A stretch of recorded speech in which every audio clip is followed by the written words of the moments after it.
Hey, hey, how we doing? Get me back in this. Got my camera out. Right, how we doing? What's going on? Feel the music a little bit. Here we go. Here we go. Not been on stream for a little while, so welcome everyone. Another YouTube stream. Already a few people around. Welcome, welcome. Maximum damage coming up.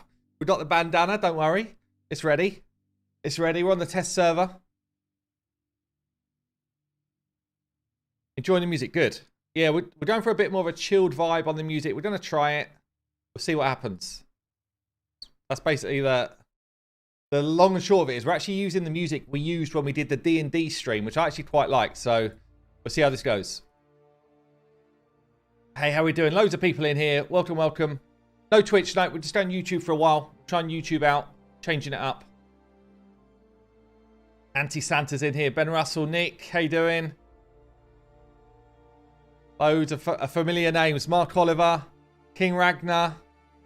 Welcome, welcome.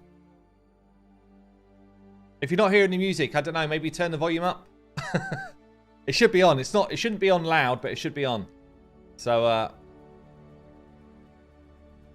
when's D&D again? Probably 2 weekends away. We're going to do it about every 4 weeks. So, what we're doing tonight, couple of things actually. I'm on the test server here, so we're going to test out a couple of the new champs. Yeah, I want to be testing out a couple of these new Void Legendaries, the Supremes. The Supremes, that was a band, wasn't it? Oh, do you hear the music or not? You guys not hearing it? Maybe I've just got it on too low.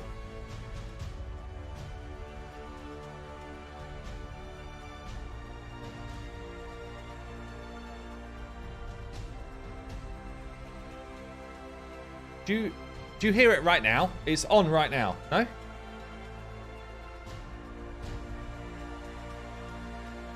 Okay, cool, cool.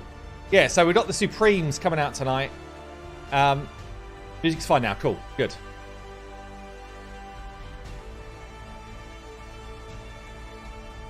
And we're going to be testing those out. But also, Raid have just dropped, or for the content creators, they've dropped this little, kind of like little bit that they're doing, which is quite cool. They've done this with the Shield Maidens Challenge, right? And I'm going to get involved in this again. I'll just talk you through it because I figure we might just do it tonight. It's called Back to the Roots. So it's all in celebration of Raid's 4th anniversary. Yeah, all part of the party. They're after kind of like, almost like a bit of a story behind how did we get into Raid as a content creator? You know, where did it come from? Perhaps have a look through the first video that you produced and, you know, give a bit of a vibe about why I got into it. So, well, this is quite a cool idea. And also, to make it even a better kind of setup, anyone who gets involved, i.e. me, I'm able to give my audience, or 5 winners from my audience, a legendary tome, a 5-star chicken, XP boost, energy, and some multi-battles. So I'm like, oh yeah, we're getting involved. Yeah. Oh, is the music loud now? Christ, we're going one extreme to the other. Yeah. So yeah, basically we're going to have a look at that now. We're not doing the giveaway now. We've got to wait until it gets entered. But as soon as it's entered, it'll probably end up being like next week we'll do the giveaway for it. You'll take the legendary tomes, Swift Cut. Yeah, no worries, man. I'll get you on the list. What is this? We have got a super chat. Rizzo, thank you for that, mate. Hey, big homie. Appreciate all you do for the game and the community. I'm at work, so can't stay, but much love. Dude, thank you so much. Awesome fella. Another content creator, Rizzo. Make sure you check him out as well, guys. Where's the D&D stream? I messed up. Oh, so annoyed at myself. So I spent about 2 hours setting up this D&D stream so that all of the volumes were good. We could hear all the other people in the chat. But I messed up on the record side of the way it works in Streamlabs is you have like different recording levels. All of the recording level was done on a level which I didn't actually record on my stuff. So I was like, oh man. So all you could hear was me and not everybody else. So annoyed. So yeah, but I'll sort it out. For the next D&D stream, we're going to do a bit of a, this is what's happened so far, and then get into the next one. So unfortunately, there's no way to watch that D&D stream back at all. Yeah, annoying. Annoying. Did I have fun playing D&D? I did actually, yeah, it was good fun. Yeah, it was good fun. It was a little bit daunting, because I'm not really sort of bloke that's done like role-playing type stuff before. I've played games, but role-playing was a little bit, it's just a bit different, isn't it? You know? But it was good fun, yeah. Are you still going for Supreme El Hain on the free-to-play? Now you know the requirements. Carl, it's a good question. I still want her. I think it might just be a step too far, honestly. Might be a step too much. So, yeah, it's, yeah, I don't know. I'm going to try. I'll see what, pretty much, I'm going to see what happens by the end of this weekend. I'll know where I stand by the end of this weekend, because it's the 2 summon events which are the problem, right? They've like hiked up the points on summon events. It's a bit annoying, honestly. Like, Raid have just pushed it too far. But yeah, they've hiked up the points on summon events, and you have to get a good chunk of points from the champion chase this weekend. Basically, I feel like you need at least a 5, and then you're going to have to go and grab the 10 from... No, do you need them all? I think you need them all this weekend, do you? I can't remember. Anyway, you need a lot of the summoning events. It's undoable for your free-to-play. I wouldn't say it's undoable, Carlos. You'll be surprised what can be achieved, honestly. You would be surprised. But it is... a lot of it depends on like how many points do they bring the summon rush in for, which could end up being a lot. So yeah. Do you think they have nerfed the CB? No, I don't think. I think it's exactly the same as it's been forever.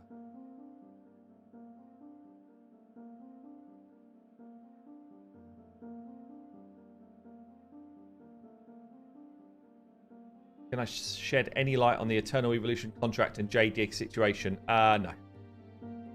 No, I cannot. Yeah, the scoring for Dungeon Divers is high, Ashley. It is high. Yeah, it definitely is. Yeah.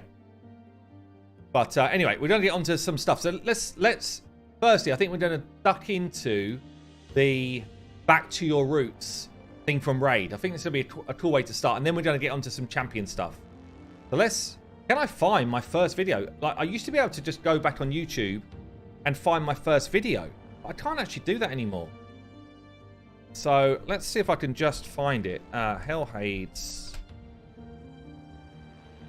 Oh, what would it have been? Resistance Arena Team. Can I just find my first video with a quick search? And we can kind of look back on where it all started, basically. Is there an easy way for me to do it? I don't know what the best way is to find it, honestly. Oh, here it is. 10,000 views 3 years ago. This is it. This is the video.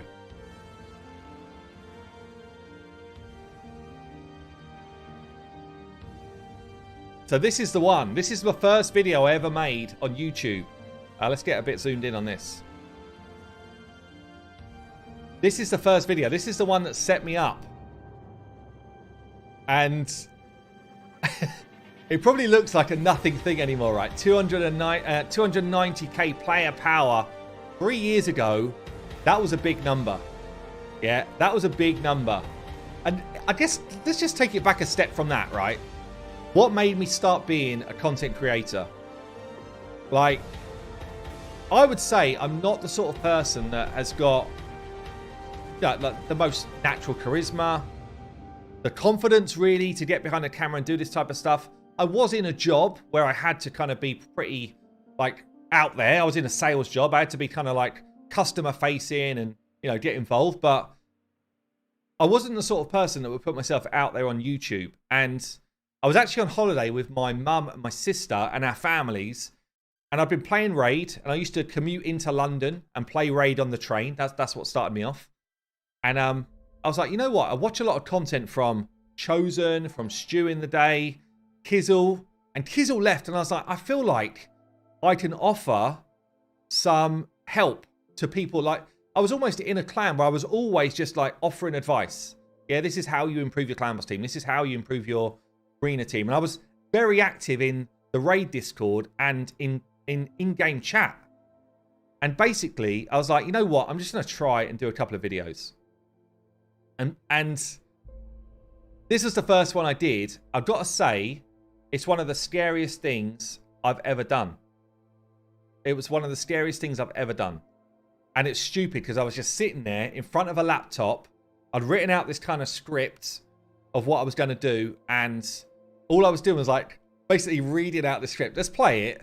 You'll see what I mean. Yeah. It is an eye-opener. Let's call it that. Like, compared to... For those who's around, I guess let's have a quick... Oh, look, let me stop. Let's have a quick show of hands.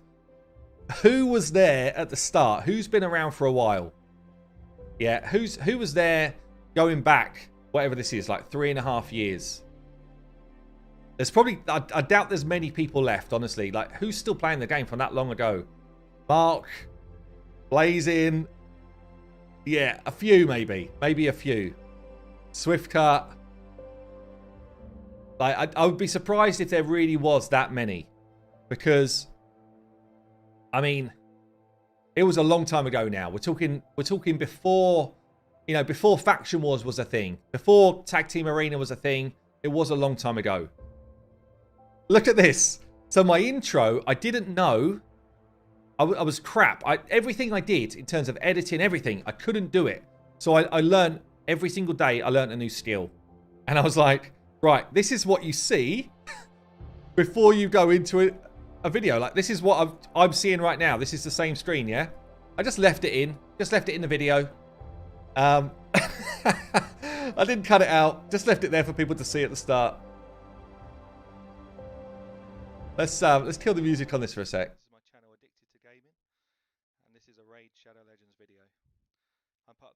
Cluster, one of the top clusters in the raid community currently, and I want to show you a video on how to build a high defense, high resist arena team to combat the speed teams that are kind of overruling the meta at the moment.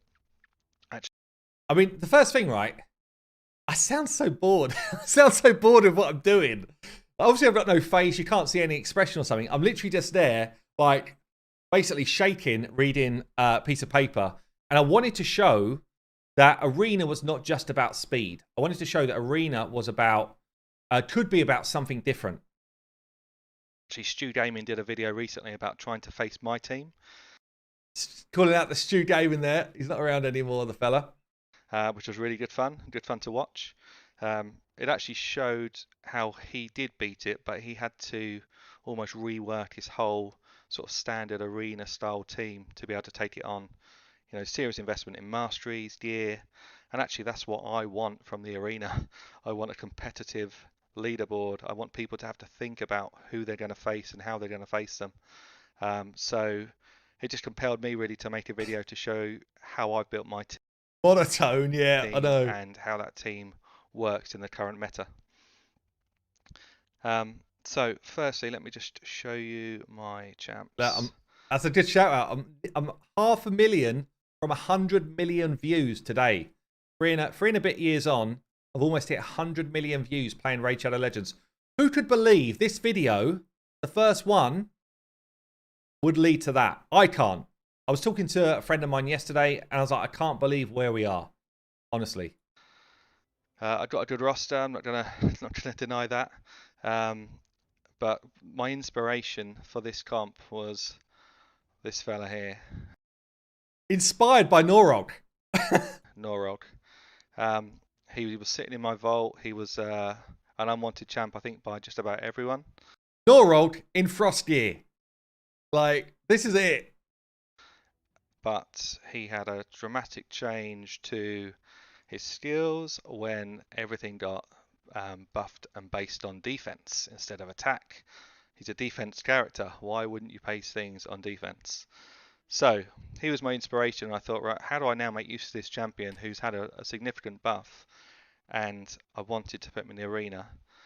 That's where it all began, guys. Norog in a Frost set, running at like 160 speed. I would rip someone apart for this build nowadays. The main reason I wanted him in the arena, well, actually two reasons. One, he can throw a block buffs, debuff on the entire enemy team, completely counters someone like a Skull Crown or the sort of counter attack champs like the Valks and the Martyrs. He got buffed, was he worse? Yeah, he didn't used to have his damage or anything based off of defense. I think it used to be based off of attack. It made no sense. And two, he's got a really interesting... Let's go to a couple of the builds here. So, Norod was one in a Frost set. He was like 330 resistance, which back in the day, this sort of player power, 72,000, was insanely high. It was very, very high. Second one we had was Ignatius, 72,000 player power. Let's see what this build looks like. Provoke and turn people on fire. Brilliant. And also stun. Man. So some real key things which are going to take out an enemy team in the arena. My third arena champ is Molly. Recently used her. I'll show my build. Recently fused her. 84k power I actually here. thought she would be a good champ, but it's high base. Yeah, so she was a new fusion. Look at this. Nearly 400 resistance. This was like giga high. People face this team and they could not put debuffs on it. They literally couldn't do it. It was pretty ridiculous. 160 speed, 400 odd resistance, 5k defense, 40 odd thousand health. Base resist. And two, she has got this fantastic ability my fourth? which provokes... I think it was Warlord here. Yeah. Warlord. Warlord, I pulled him out of my clan boss team at the time because I was like, this guy needs to come in and help me. 60k power Warlord. So actually, my fourth slot, There was no empowerment here. There was no blessings. Like, the game was a different game. Toyed with a few different people. I easily could go for a higher overall team power if I put in somebody that was a bit more similar to the other. Build looks like. I think it's Good shield thing set, about- yeah. Shield set. So I was going for super high HP on my shield set Warlord. Again, 180 speed here, like super slow. 330 resistance, which I felt was big. Shield set like 70k health. If you're not over 100k health nowadays, like what are you even doing? Are you even playing the game? Yeah, no stone skin, no reaction, no swift parry. It was a straight up fight. Let's get into a couple of battles here. I was showcasing that you don't have to go fast to win. That's what I was trying to showcase anyway. Is this a raid ad? No. As well for sort of day-to-day grind, just to grind medals, get any of those different. So I had Warlord as my lead with resistance lead. So again, I was pumping that resistance. And then basically all tanks. And this 290k player power was massive. Absolutely massive. Abilities cast on me. Don't I sound so bored though? Sound so bored. So yeah, it was one of the original Go second teams. That's it. I'm gonna run this on auto. Resist. So you can see how this team would react to being faced. Nothing in a defensive comp, lands. 'cause that's how I generally use it. You'll see already all of the resists that are just coming on for my team. Taunts that are being. I was landed for their nervous, Chris. team, Yeah, I was. And the big shield I've got from Warlord and his sort of general kit is basically making so it proud as of if this I'm team. not being attacked at all. So although these guys are pretty. Rain Beast was already nerfed by this point, by the way. I see a few people asking about Rain Beast who remember Rain Beast to be an absolute beast, and he was. He was already nerfed by this point, so he wouldn't have been in there. Strong. It's not the weakest opponent I'd ever face here, but it just. I just wore him down. Like they haven't really touched me yet.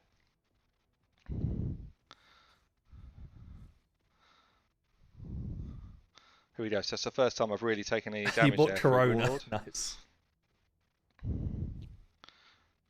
And at this stage, I mean, if you're the person who's facing me on the receiving end here, then I think probably you leave the battle. My aim actually is to, if people are trying to take me on and actually do it seriously, a bit like what Stu did a few days ago, my aim is to make them eventually just want to leave the battle. This was like, basically I was max ranked. Gold 4, there was no plat at this point, I don't think. Anyway, I don't think it was plat. I was just like trying to find a way to make arena more fun. Yeah, it was. I had a head. I was literally using a laptop to record. I had a headset, which was my gaming headset. I did make Stu lead the battle. Yeah. See if I find another one quick. One of the main reasons I built this comp was to I wonder if there's any like names that we recognise here. Plates and Nuts. I remember that one.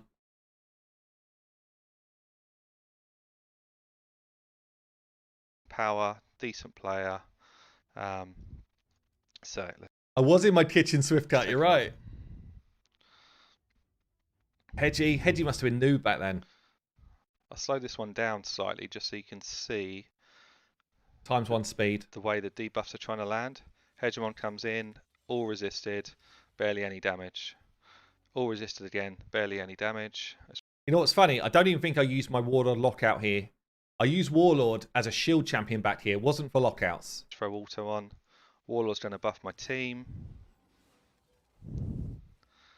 And then I actually start to do pretty serious damage considering I'm just a defensive comp. Because Norog and Ignatius are both really high level defense. And they've actually got a decent amount of crit about them as well. So you see here, the team I'm facing, they're all about debuffs and CC. And slam. Yeah, they've not... But don't I sound so bored? Like, this is the first video, 290k player power. It's where it all began. This is where it all began 3.5 odd years ago, which is pretty nuts. And look at me nowadays, streaming to 1,000 people. It's actually bonkers. It blows my mind. We've got a website. It's had like, Saf, how many people have been on the website today? How many people have been on the website and how many people have optimized gear today? It's ridiculous. I was concentrating. I was calm, but I don't know if I was calm. I was actually bricking it. I was bricking it, honestly. But yeah, 300,000 people been on the website today, at least. It's crazy, right? It's actually crazy. Yeah, it's bonkers. If you've got a graph to show stuff, that'd be cool. Yeah. But yeah, there you go. It's a bit of a look back to kind of like where it all began, and I can't believe where we've come since then. I cannot believe where we've come since then. It's pretty ridiculous.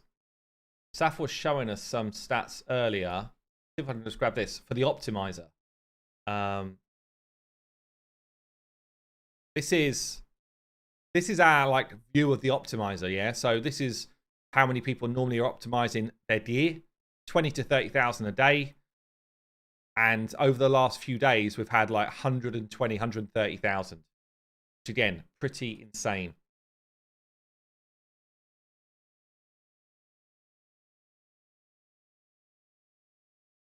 But there you go. That's where it all began, guys. That's how my journey as a content creator, my journey into Raid began. And since then, we've had the recap video. I've now pulled 296 legendary champions. Insane. Right. Anyway, let's move on. Let's move on to the test server stuff.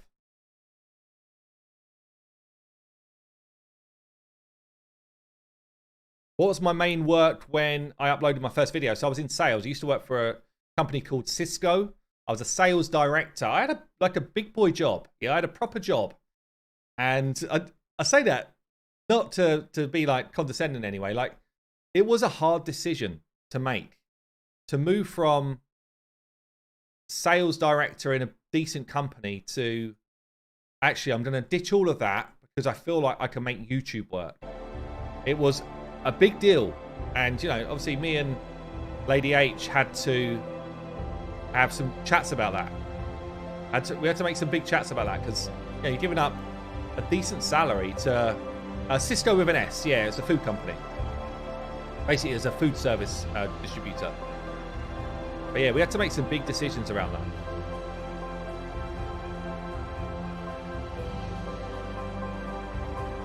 Initially, it was definitely not a pay increase, Aaron. But I was kind of mapping it out to say, what could it look like? So back in the day, I used to charge for things like takeovers. Here, sorry.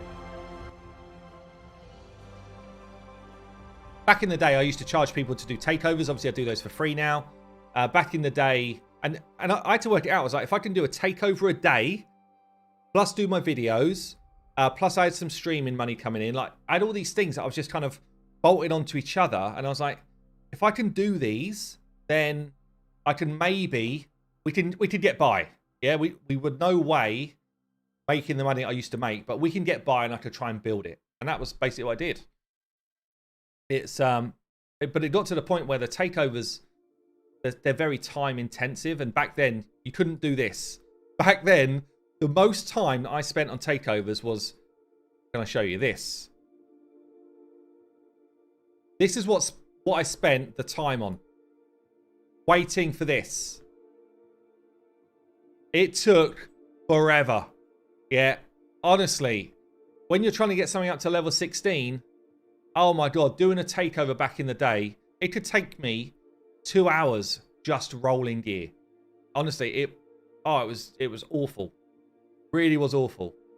Anti-Santa, I built your first unkillable, did I? There you go.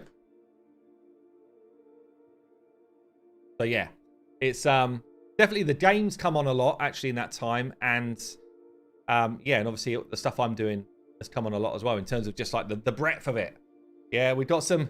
I really want to talk to you about some exciting stuff we're working on, but I think it might be, I don't know, it might be too early to chat about it. Probably is a bit too early. I don't know. It's fixing. It's fixing. Let me see. Let me see if what he says. Hold on a sec.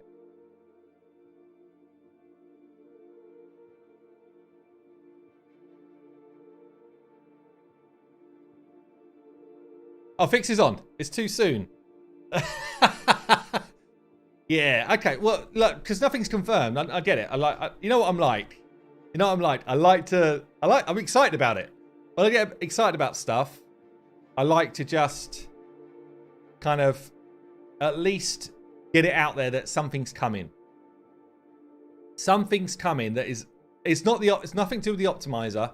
It's not really to do with what we're already doing. But it's big. It's big. And I'll tell you what, it's one of the things I've been asked about a lot in the last 3 months. Why can't HH Gaming go ahead and do this? Have some guesses, guys. Have some guesses what it could be. I'll tell you if anyone actually lands the guess right. I can't tell you what it is yet. I'm not allowed to, but it is actually really big. Like, massive. Think bigger. Think bigger than OnlyFans.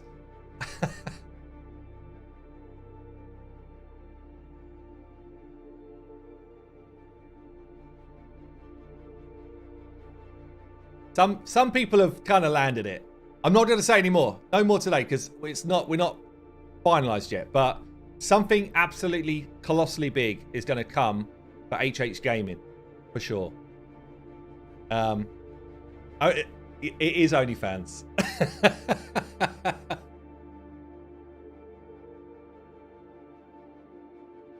HH buys Rage. Yeah, I just need to sell 64 of my Lambos. So we're trying something which we've never tried before. We're pulling together a bigger team. And we've already got a big bloody team, honestly. We're pulling together a much bigger team. And we're going to try something massive. So watch this space. What would be better for Clan Boss? Helicath or Warcaster? Or Brogni, Sandlash, and Anchorite? Helicath is easily the best choice. Easily. Right. Let's move on. Let's move on to what we're going to do here today. So, woo, where should we start? Where should we start with these champs? What do we want to do? Take a look at Aethel, Gaelic, or Kale. Making a Lambo with Raid inside. Oh, nice. Supreme Garlic. Should we do a quick poll? Let's do a quick poll. Let's see where people want to go with this.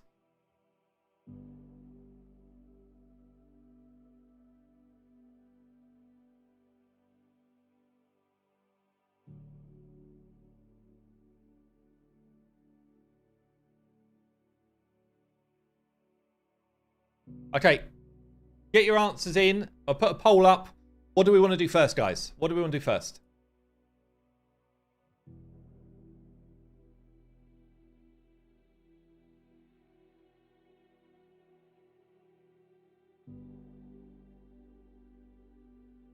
So we got Kale, Gaelic, or Aethel.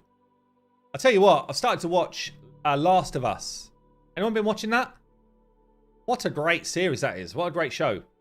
Yeah, I'm on like episode 6. I'm like all over it. All over it.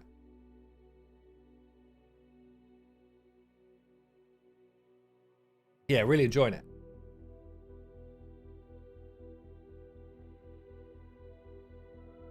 It's like good balance of. It's a bit like, I think when I watched, it's not the same sort of show, but when I watched Game of Thrones, right? It's that good balance of great relationship between characters and cool action going on as well. Like, story's really good, the action parts are good, and they're kind of like, they get you. Yeah, they get you. Like, it's quite nerve-wracking at times and stuff.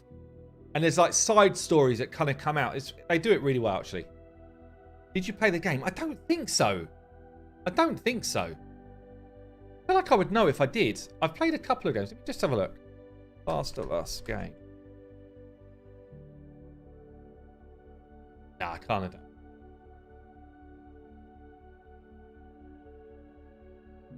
I don't tend... Is it a single-player game? I don't tend to play single-player games. No, I don't think I do. Oh, no, I don't play games on PlayStation, no. I won't say any spoilers or anything. Yeah, it is a really good show, actually.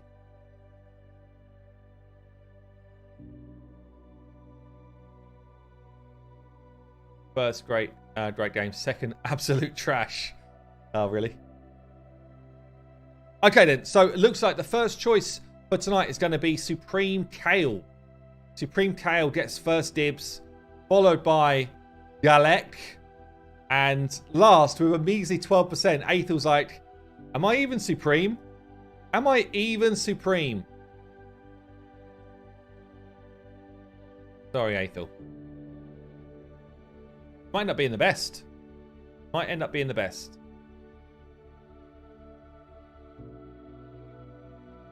Sorry, I missed it earlier. That ORS dude, thank you for joining the minions, mate. Appreciate it. A friend of mine who's played both games, loved it, told me to watch it in YouTube Last of Us 1 and 2 game stories. Oh, okay. Oh, cool.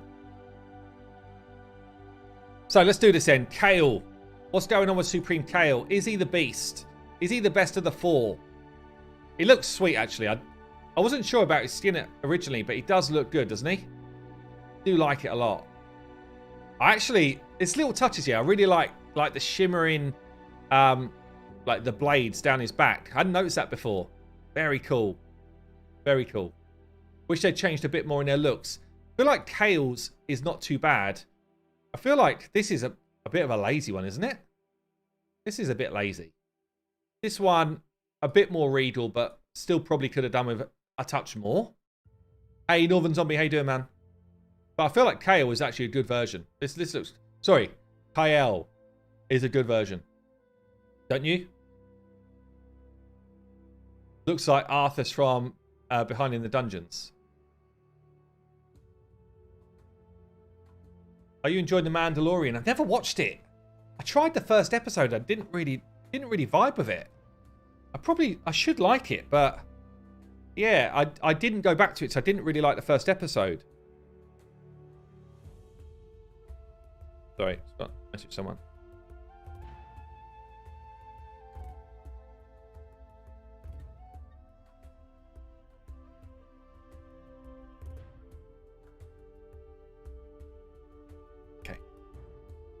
It's amazing. It gets better, does it? Yeah, I should have persevered with it. I don't know why I didn't, actually. Right, let's have a look then. So what's going on? Kale. A1 AoE weaken. Can't be... This is what I love about KL's build, by the way. This is more like it from a legendary champion. Avoid legendary at that.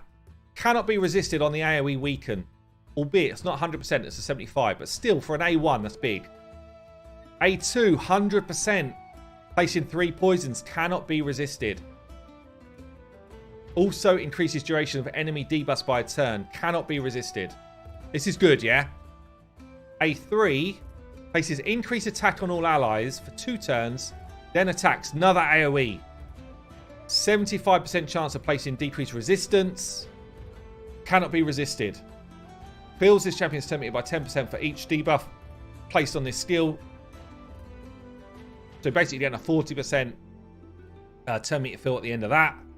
This one is a 100% place as well. What did I say? Increase accuracy. I think that's what I said.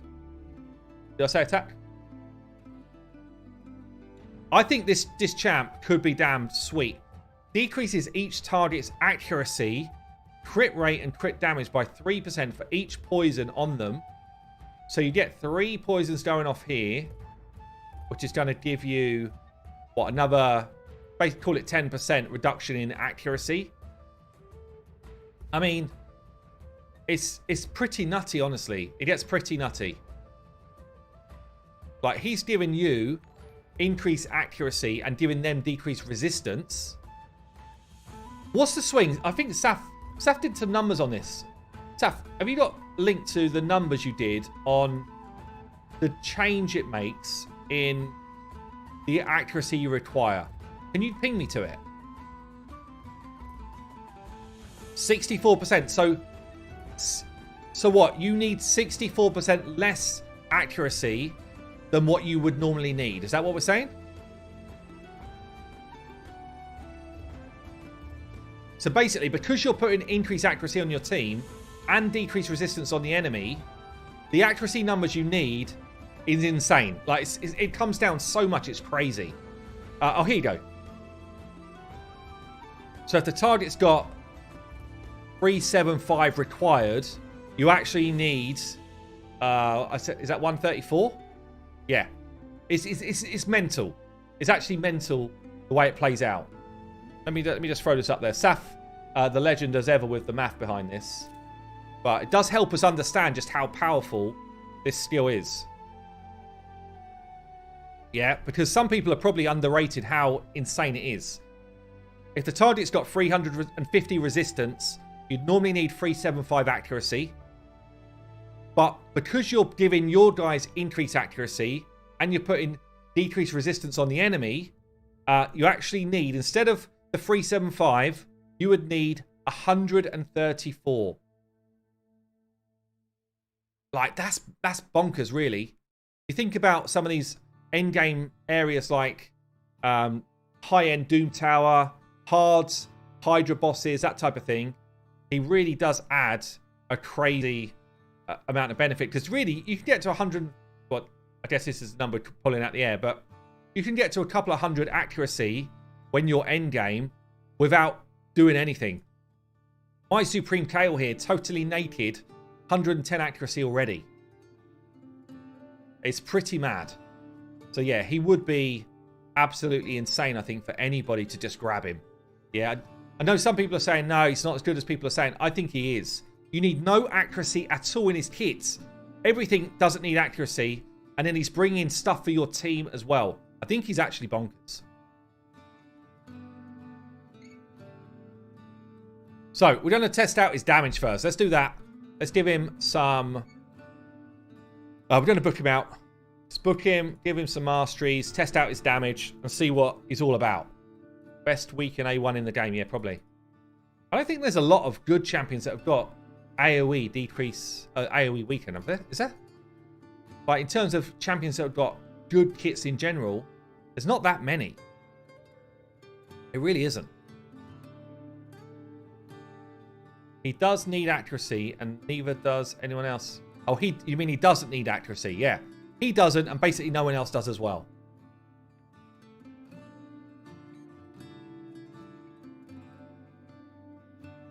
I mean, Seer's the best, but in a different way, Saf, right? Because actually the area of her kit that gives weaken, it's kind of like a bit of a meh ability, isn't it?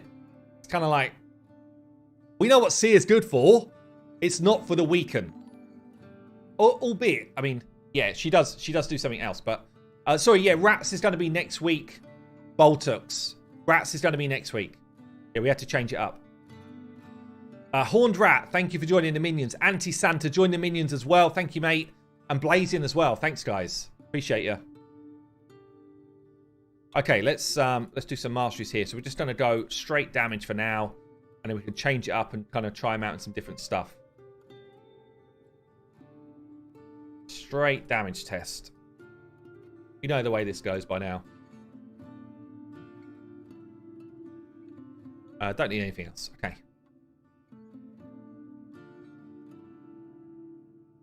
So I'm on the test server, so I can't do any kind of optimization here. I just have to eyeball decent gear. So I'm not going to get as optimal as I would if I was doing it on my own account. But we can still, you know, I used to build champions without using an optimizer. Much easier with one. It's much easier with one, but we used to do it without. Oh, mama. Check out this piece. 24 plus 8% attack on the ring. That's a piece right there. That's a piece right there.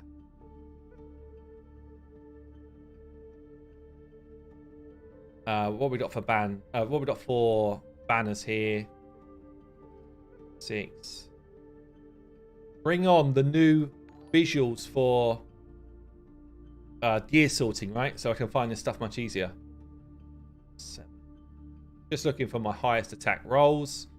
Looks like it's here. Is that really the best I got? 13%? This could roll again. Let's try this one. Oh, no! That was what I was showing earlier. I do not want that left on. Here we go. Don't understand why things cost silver on a test server. Because a test server, in effect, is just a raid server. Yeah, it's not like... It's not built to properly test. It's just they've made the game on a different server for us. But yeah, it's not too high-tech. But it's cool that they do it. Helps us. Helps us be able to show stuff off. Grabbing as much attack as I can. That'll do.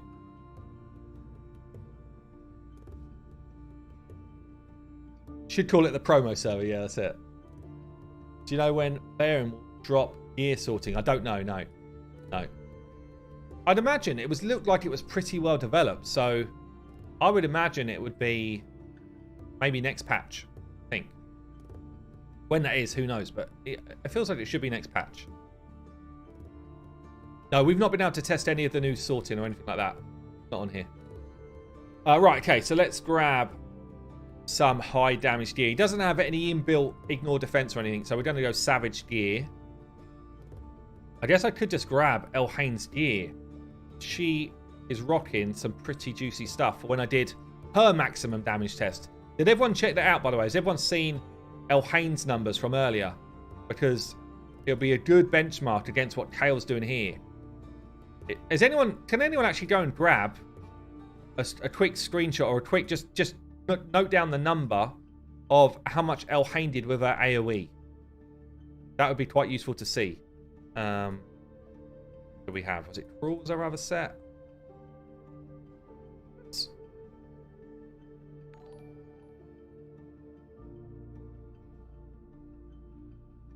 $450 to 500k. So it looks like somewhere between 500 and 600, yeah? From what people are saying. 400 to 500, was it?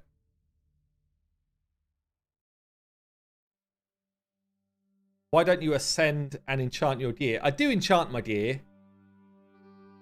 Ascending gear just means that I need a lot more stuff than I've got. I'm on it, actually. Like, on my main account, pretty much all of my energy is in... Oh, what's going on? Am I gearing the wrong person? Oh, it's in the fitting room. Why do I use that fitting room? Hate it. I hate the fitting room. I always do that.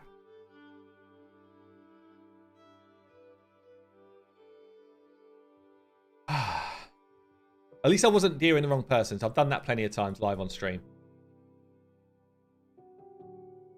Fitting room, great once you get used to it. I'm sure it is. It's because I use the optimizer so much. I don't really ever use the fitting room.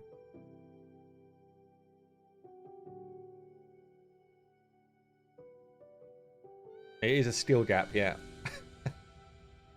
Right.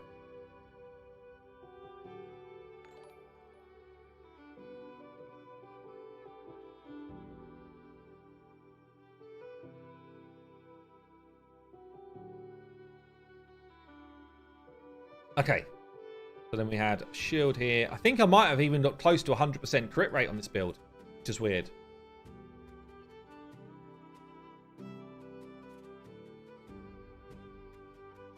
Xavier is very good, yeah. This one's for you, Henlo. This one's for you, mate.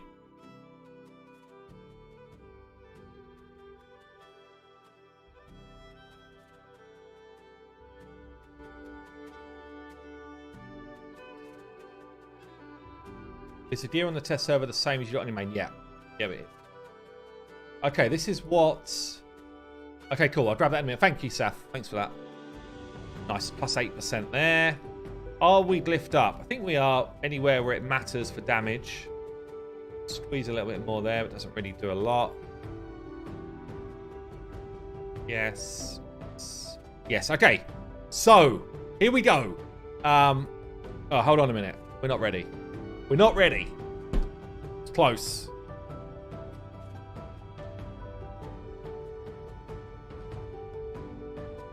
We're ready. Woo! So, what's going on? We have got 7.8k attack, 247% crit damage. It doesn't need accuracy or anything like that. And we've got damage mastery. So we've got ourselves basically Helm Smasher. That's the main one, but obviously everything here enhances damage. Yeah, this is the way to go if you just want to test, can someone hit? He's actually got a crazy high base speed here. 110 base speed. That's really high. And pretty good base stats generally. Higher base attack than Elhain. Yeah, he does. Okay, let's do the test bed where I normally go, and then we can kind of play around with other stuff as well. Not going on hard mode. We're going to do our normal stage, which is stage 20. Just because it makes some sense. We'll see a hard mode dragon video from me tomorrow, by the way, if you are interested in that stuff. Does he have an aura? I don't think he does he? No, no aura. So no benefit there. So Elhain did have an attack aura. So that helped her out. Going to get Gerptuck and Bad El in here. These are the two Meisters who boost some damage for us. Okay, anything else? No, I think we're good. So this is what Elhain did earlier when I did the Elhain test. So this must have been a Helm Smasher proc, 590k. Non-Helm Smasher procs, like 440 odd, 440 to 460. And this was on her only AoE that she had, remember.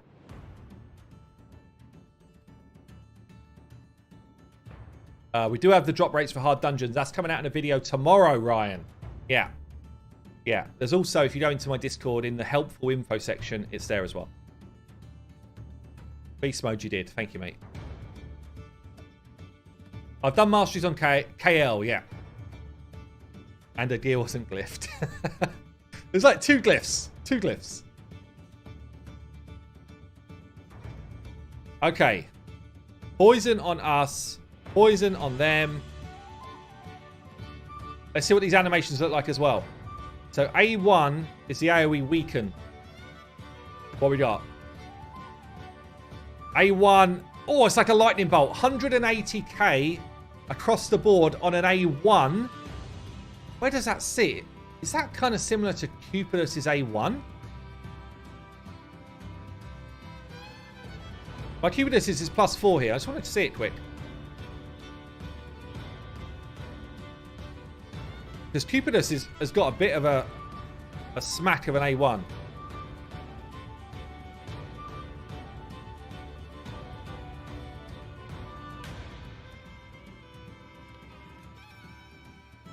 No, way less, actually. Way less. Is that because of Finicity? No, I think we had like 120. That's big. That's actually... Kale's A1 is big. Kale's A1, that's bigger than I was expecting it to... Oh, maybe it's not built. Hold on. Oh, okay. No, I took some of his gear off. All right. Okay. It doesn't count. But that's a decent A1. Yeah, Saf did send me some info earlier as well. Hold on. This might help us out in terms of like where he sits. Or maybe we show this after. Let's get the 3 hits done and then we can go and have a look at where he sits after that. So, A2.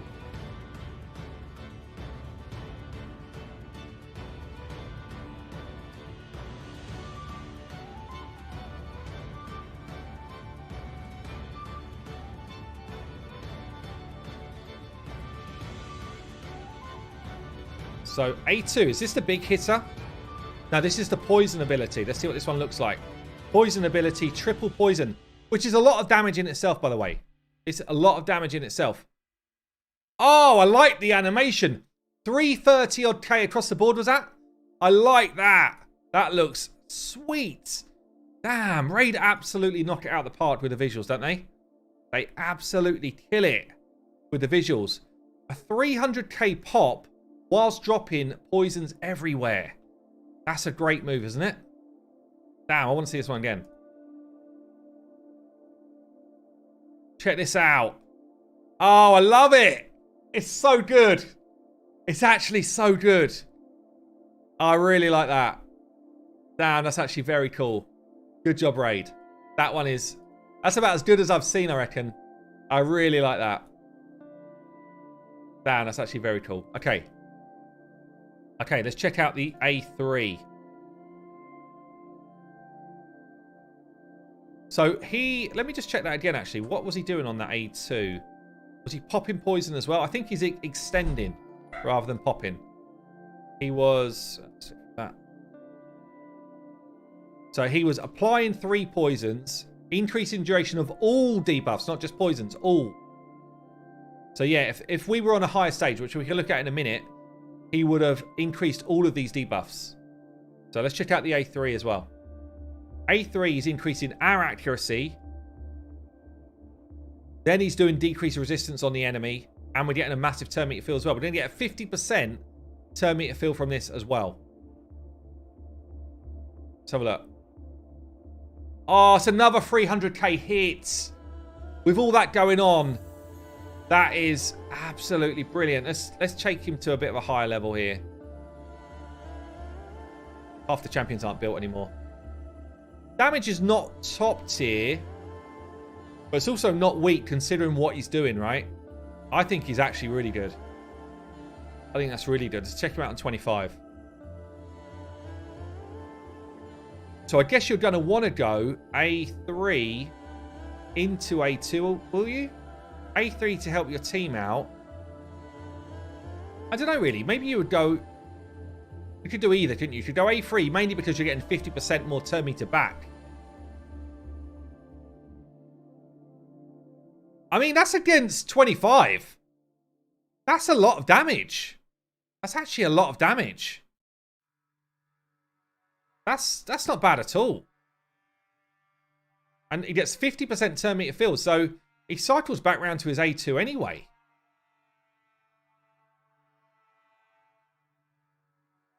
And his A2, if we slow this down, I guess we're not going to see it on this wave, actually, because I would like to know if he increases his own poison. I love that. The animation on that ability is so cool, actually. It's actually so cool. Let's let him flow through to the main boss here. Is he capable, then, of soloing 25 with his skills? Probably can, I reckon. In a regen set. Is he another solo possible champion? Yeah, I was interested if he places it and then extends it. Oh, he's dead. Too squishy. If we actually take hits. I built him so hyper like damage that he's just a bit squishy for taking a hit. Damn, he does some hits though. But yeah, he's probably going to be pretty capable of soloing 25, I think, due to his, like, he's hitting everybody and he's got poison ability, so why not? I do like, his animations are as good as I've seen. Pulling down the lightning and then firing it in. Throwing the poisons at his enemy, the poison cloud kind of zombies. Do like it. So he does damage, then places poisons, then extends all debuffs. Right, yeah. Solo in 25, so 2022. True. True, yeah. And obviously he's getting wrecked because of the build. Oxlane, welcome to the minions, mate. Thanks for joining. Thanks, buddy. Damn, his kit's actually very impressive, I think. His kit's impressive. Let's have a quick look at this spreadsheet that Saf's pulled together for us. So, let's just zoom in a bit. This will give us some numbers basically for everyone today. So let's have a look. We've got...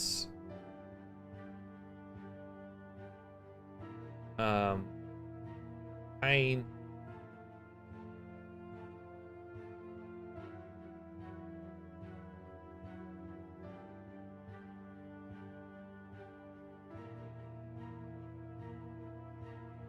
Multiple for Gaelic. Why has he got so many?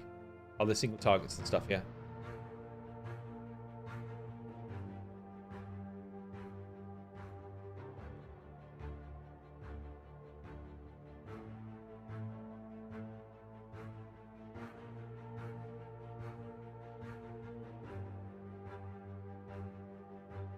Where's the Supreme? Do we have Supreme KO on here or not? Oh, AoE's on here, sorry.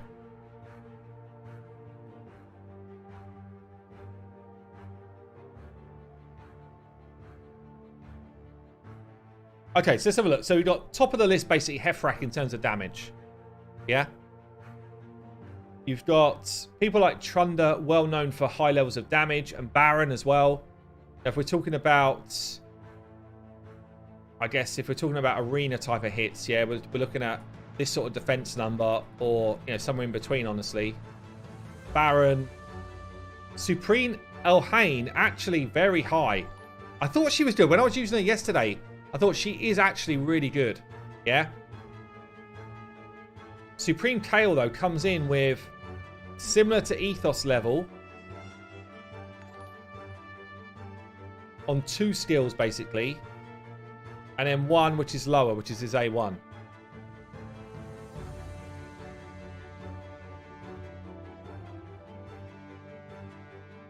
Pretty cool. He's actually...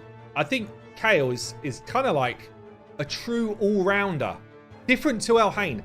Elhain's not an all-rounder, is she? She's pretty much a one-trick pony. But... Kale can be used in so many places because of his kit.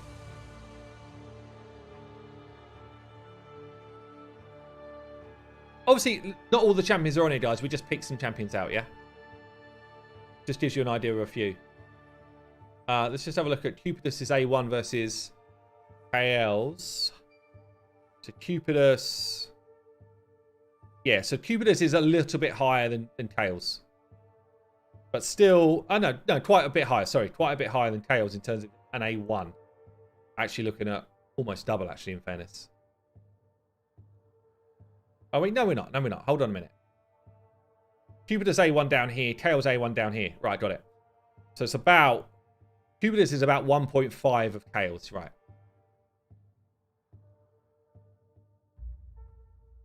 So, decent.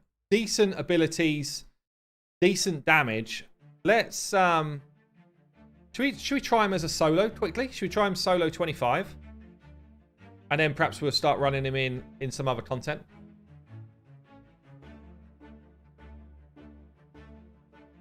No, he definitely wasn't made around being a nuker. That's not what his kit is around.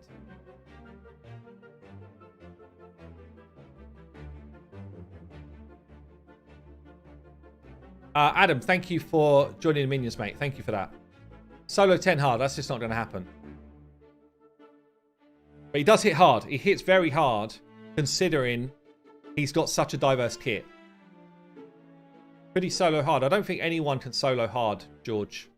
I would be surprised if anyone can solo hard, even with great gear. It doesn't need accuracy. This is a weird thing, actually. How would you build him out here? I guess... Normally, I'd be doing this, get my turn meter back quick, and I'd need like this to get my turn meter rocking. But he doesn't need any accuracy. Can you just go War Master on him?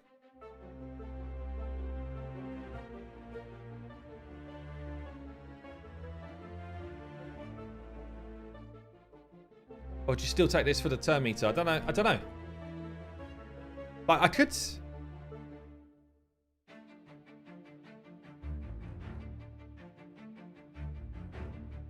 What do you guys reckon? I think I probably need the turn meter, right? I probably need Oppressor, yeah. Fearsome in stun. I guess you could.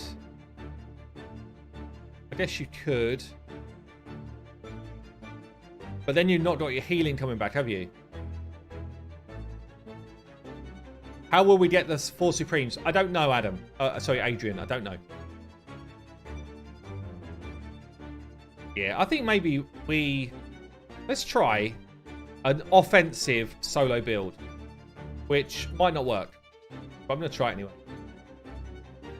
Let's do him almost like a kind of clan bossy style build and grab some gear that's going to heal.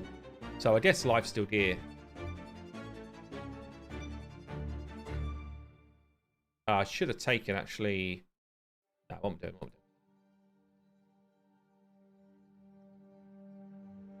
Should take Whirlwind of Death. Should take Wrath of the Slain. I think Cycle of Violence as well.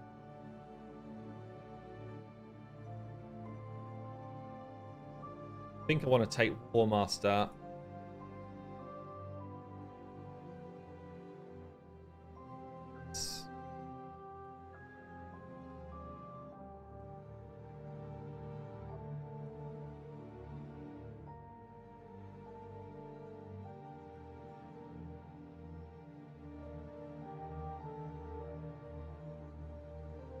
Maybe just this.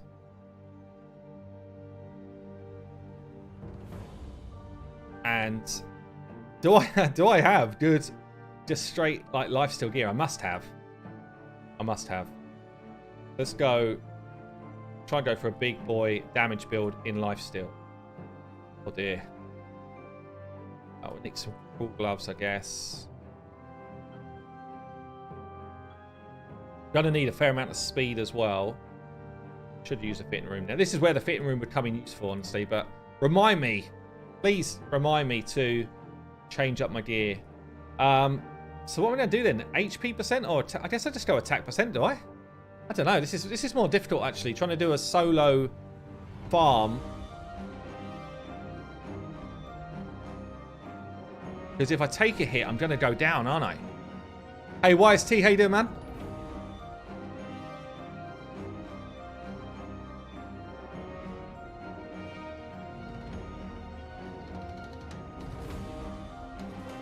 My lifesteal gear is so bad.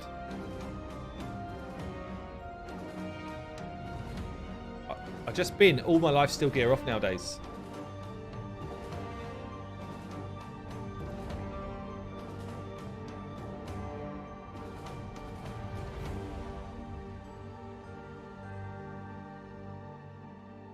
Good. It's quite good as well.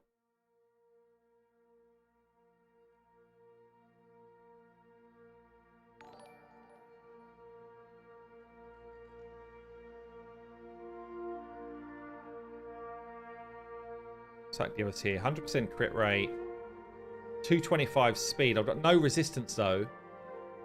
I could go fast regen, yeah. I just wanted to know if, because obviously this would be quicker, right? If we get this to work, it would be quicker, wouldn't it? If we can get him lifesteal damage mode rather than regen mode. Obviously regen's the safe option. Just wondering if this might just be quick.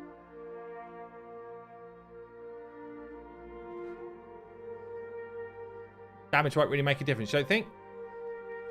Let's try it. If this doesn't work, I'll just switch him into regen. I'm just curious to see if we can just do it fast.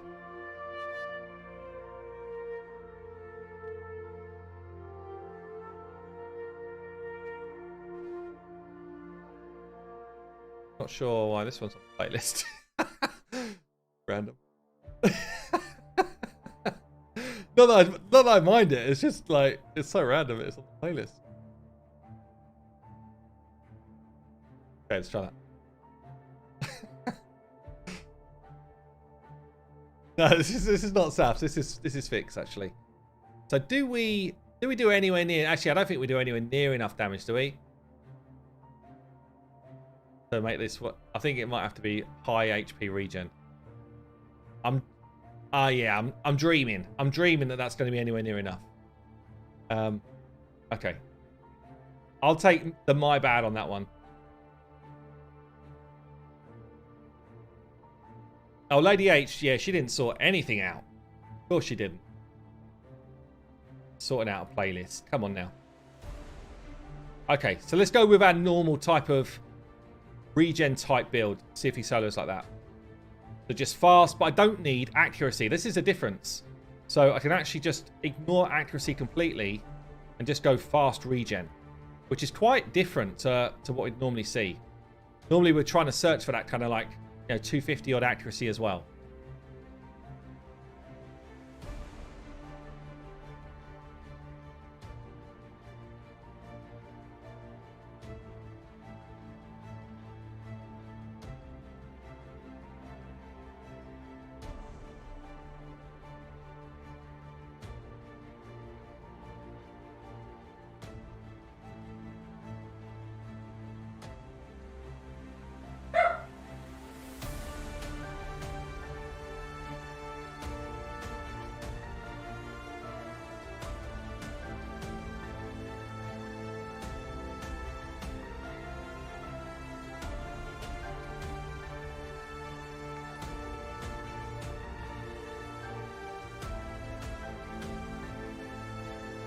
Here is just weak.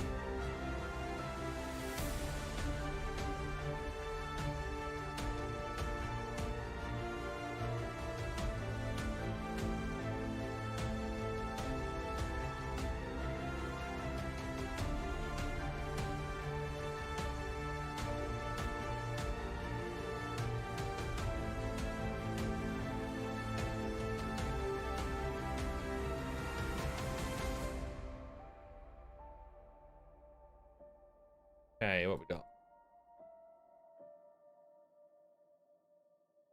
Stealing Theodore stuff. You know it's got to be good if Theodore's wearing it.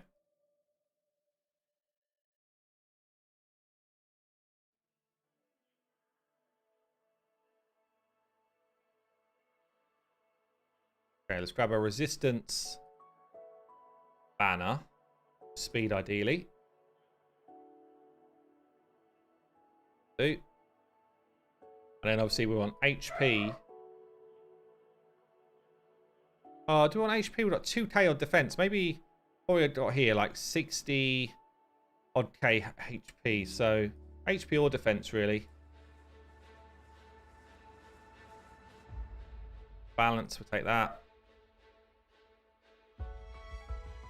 Revenge items would be good, actually, as well. Be quite cool. Like counter-attacking with that A1. Okay, what we got? 67k, 277 speed is very quick actually. 369 resistance. I don't think we need crit rate necessarily because he's done poison people to death, isn't he? So this would be a good tester of how strong he can be on something like Dragon.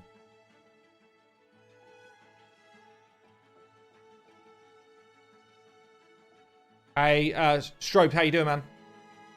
Trevor, finally catching you live. Welcome, mate. I guess you would probably turn the A3 off, but the A3 does give you a 50% turn meter fill back. So it's not a bad one to leave on, I guess. But mainly you want to be doing A2s, getting poisons out there. I don't know, guys. He's looking a little bit fragile here. Oh, I do love the animation of that A2, though. It's so cool. Yeah, he's looking a bit fragile. He's got... Maybe he gets through it. Once somebody dies, you're fine.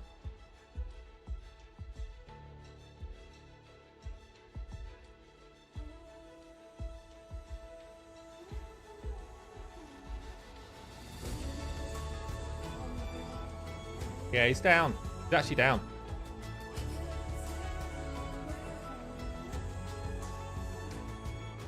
Is that on me? Is that on my build?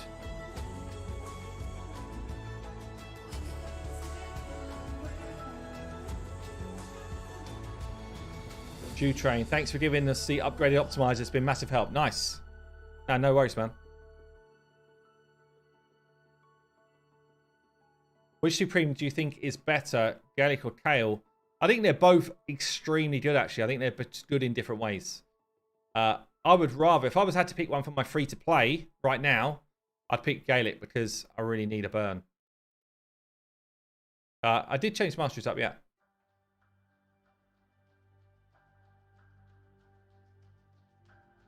This music's all on Soundstripe, actually. Yeah, Fiction built this playlist for us. But I think, is it?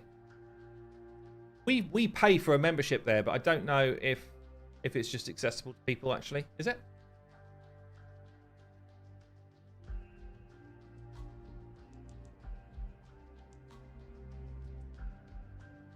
I haven't gone a presser tier 6. No, I haven't, Joseph. That's good shout. I do need to change it up.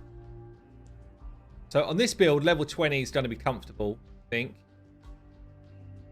Oh, man, just throwing out those poison zombies, so cool.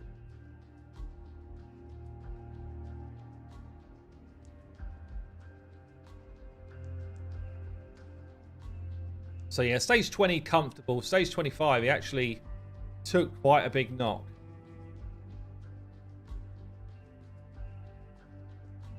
Just gonna try one more little tweak. So let's take War Master off. It's a good shout.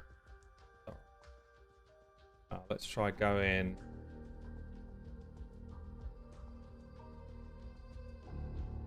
This heals. I kind of want to get over here. I think I'm gonna have to do this into this, into this, probably this. And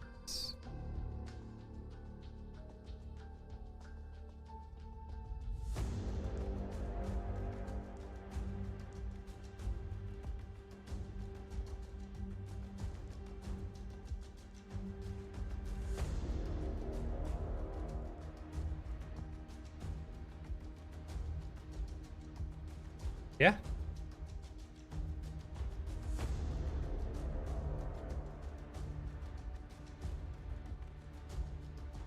Let's try this one. Last try for Dragon. And then we'll do something else. How long do you think it'll be before they fix Hex on Spider? I think, Blaze, it's got to be... Or Blazing, sorry. I think... Maybe Monday. Maybe Monday.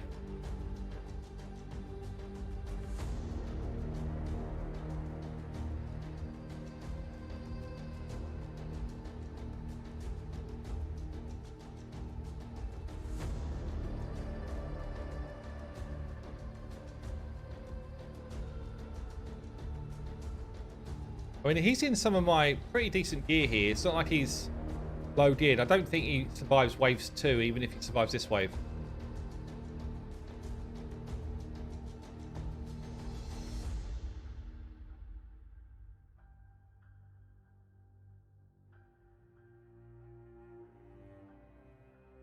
But there's plenty of champions that would. I know I don't have him in.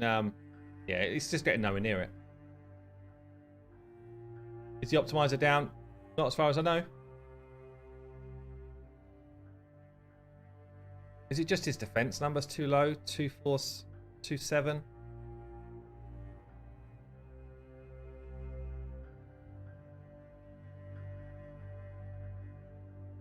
I don't think this makes a difference, honestly. Try it.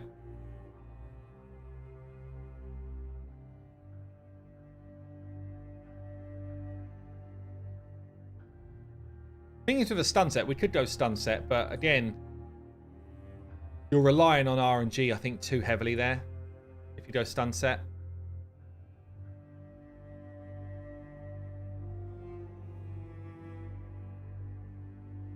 It might work. Like if he was a duo comp, then I get it. But as a solo, I think, yeah, I just think you struggle.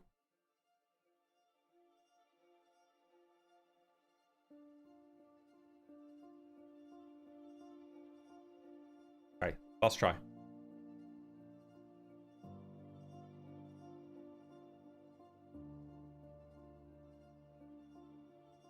Don't need that high resistance. Yeah, maybe not. Maybe not.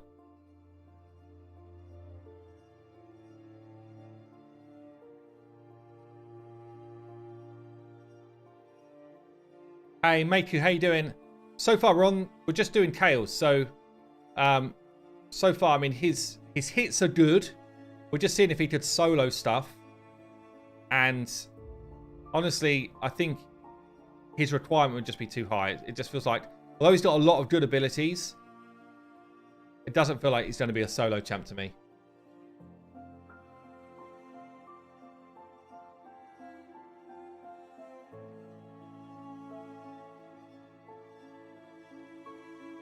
I don't know, I guess as we start killing stuff, we ramp up our speed. Maybe. This is the hard wave, though. We take a lot of damage on this wave. Like, each of those hits. I don't know, actually. This feels better. Maybe that change of masteries was enough. Oh, it's too tight, though. Look. Too tight. Nah, he's dead. Is he going to survive? Survive! He might just about survive, but that was too tight, really.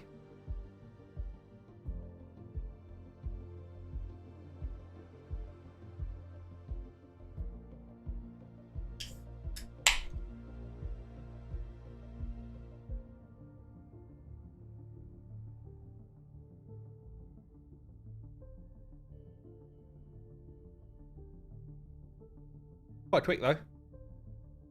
So he's going to do it. He's going to solo 25 here. Just, though, it was tight, wasn't it? It was tight, but it's going to be about 150, 152. A little bit longer, actually. We need the dragon to take one more turn. The animation's so cool, though, right? 156 solo. Not bad.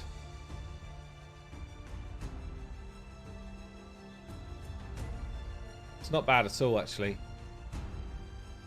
I guess the other thing people are saying here, I've got too much resistance, so I could switch this out for HP.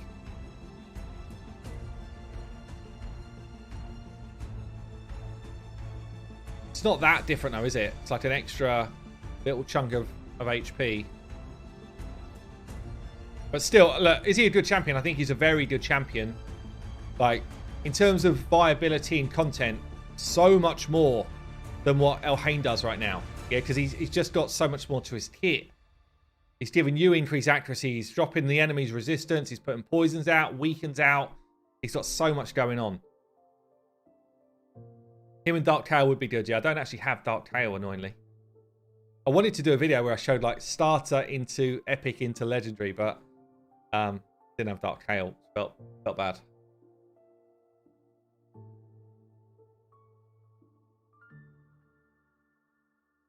How did I get the Supreme Champions? Last year, I'm on the test server.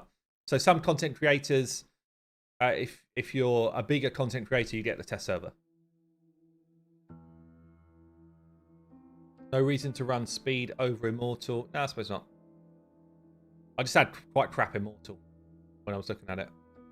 But still, they're still landing some stuff on me, though. It's pretty crazy. Like, his resistance is high.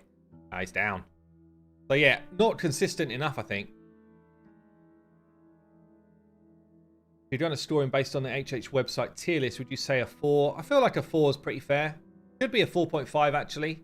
Just with, like, obviously this is not what he's intended for. He can be played in a lot of content. His kit is very diverse. Yeah. AoE hits everywhere is very useful. He needs no accuracy to do any of the stuff he's doing. I think he's a very diverse champ.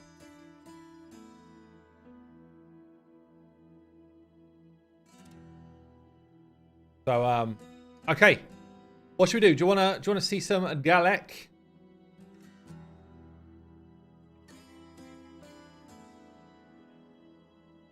Move on. Any good for clan boss? I mean, he's got weaken and poisons, and he helps the rest of your team. I feel like he would just fit most people's accounts well. Would he get into like end game teams? This is a question. Would he get into end game teams? Probably not. Unless you need this accuracy buff, decrease resistance. Like, where does this happen? Maybe high-end Hydra?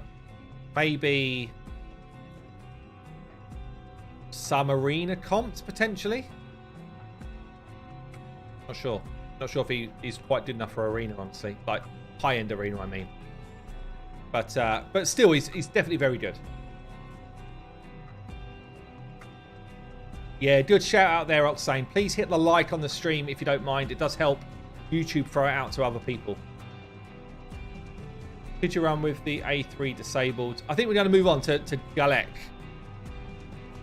DBL. I think we're going to move on to this fella. Looking good.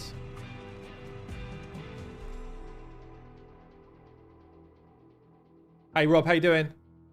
Oh, Smack Attack. How you doing, mate? How's things? Right. Showcase Galek in Hydra. Yeah, we will do that. We will do that. So, Supreme. This guy looks cool, right? This is... When you like... Who did this one? Valerium. Who the hell did this one? Looks pretty cool. This one... Someone's put some bloody effort into this one, yeah? This one is... I'm feeling it. I feel like this one's on point for, like, powering up.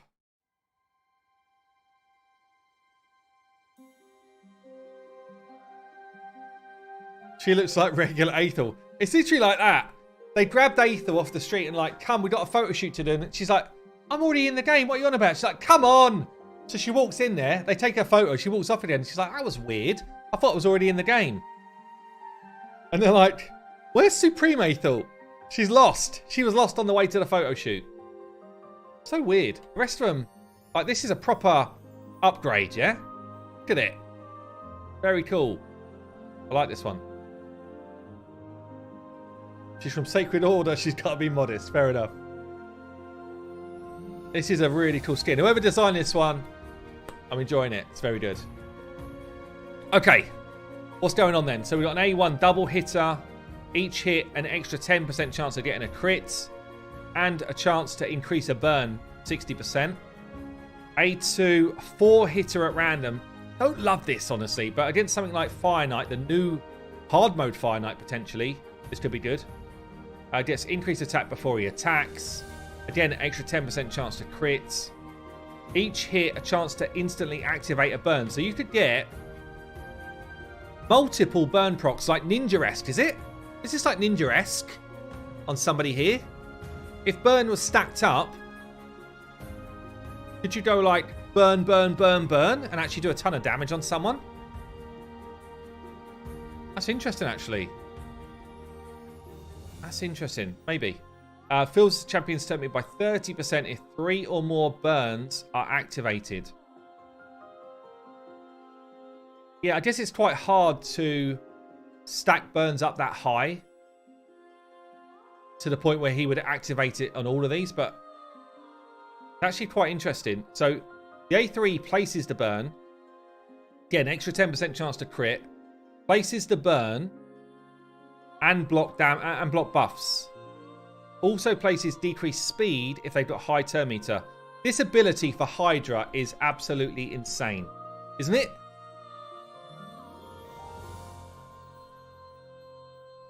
This feels like it is absolutely crazy to me. So you could basically go A3, burns out on someone. A1, chance to extend the burns. A2, pop as many burns as are out there, I guess. It's very cool. I really like his kit. I think this is what we wanted, honestly, from Void Legendary. Kale's got his niche, very good uses. Elhain, damage, yes, but what else? This dude could be used in tons of content. Like, I would... If this guy was the fusion, I would be moving everything to make the free-to-play work. Like, I would absolutely be just making it happen. He's so massive. So massive. Right, we've got his passive as well.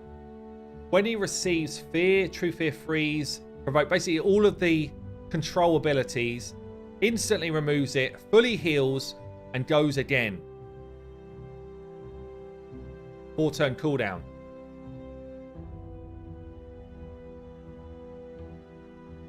I wonder if I wonder the way that works. I don't have Saf still around it, if he can see.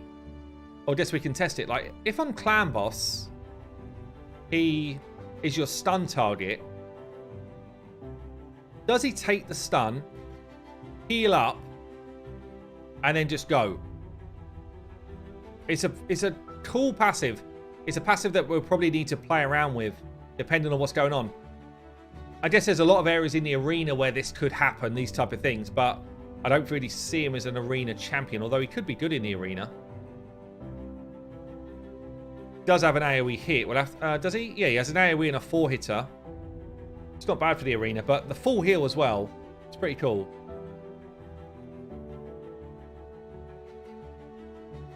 So basically, it makes it a 3-turn cooldown, yeah, because he goes. So he goes on a 4-turn cooldown, but he takes an extra turn. Does that count? Or does that kick off the 4-turn cooldown? Either way, most good Clan Boss teams nowadays, you're running people to be on at least a 4 for 3, if not on a 2 for 1. Yeah, if he's on a 2 for 1 team, which is what you want if you're trying to go for Ultra Nightmare, you get that back anyway by the time the stun comes back. Does Ultimate Gaelic have the same passive in terms of his heal, Connor? I know that he blocks abilities. Does he heal as well?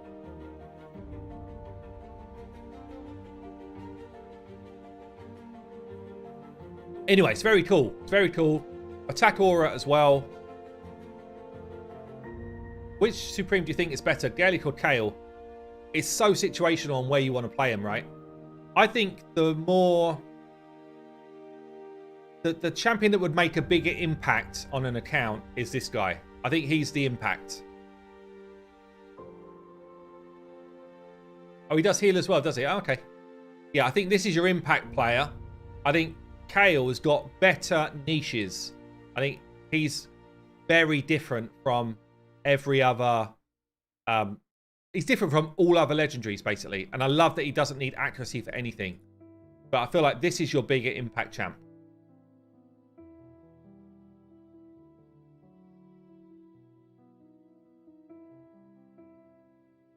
Okay, let's get masteries done. Get him booked up. Test out his damage.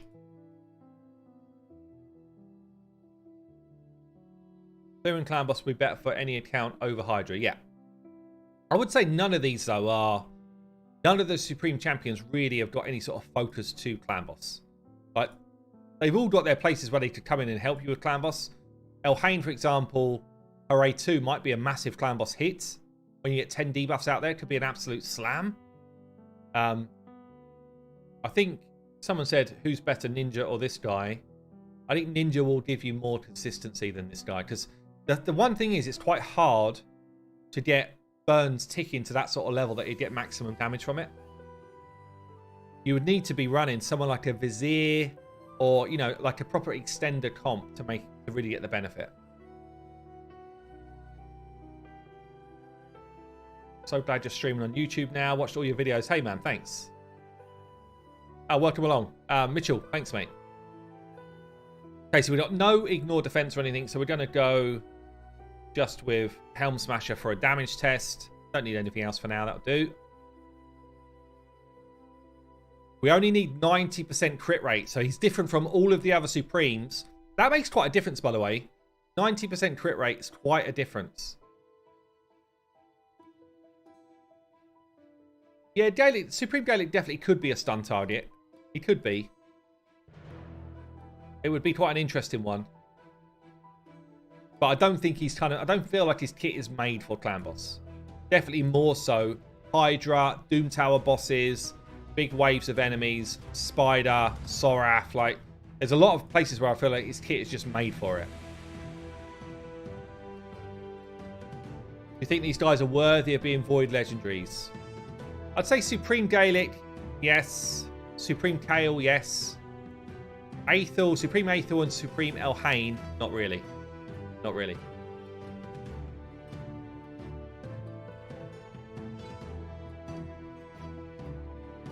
That's a juicy piece.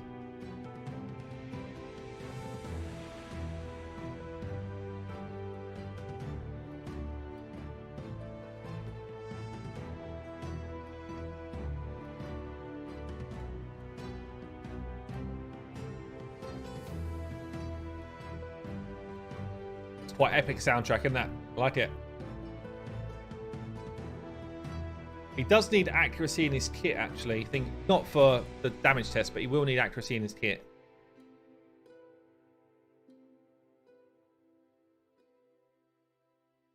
Just got to level 40. Should I buy the level 40 pack? I don't really like advising should people buy packs. Those level 40, 50, 60 or something, they're generally not the best value. They're okay. They're okay. Normally, I think it's 47, or 57, 67. They tend to be good value packs.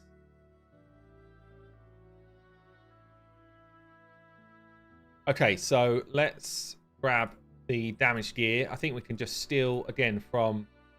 In fact, we're not going to steal from Cal because we don't need the same level of crit rate here. Let's grab some good gloves.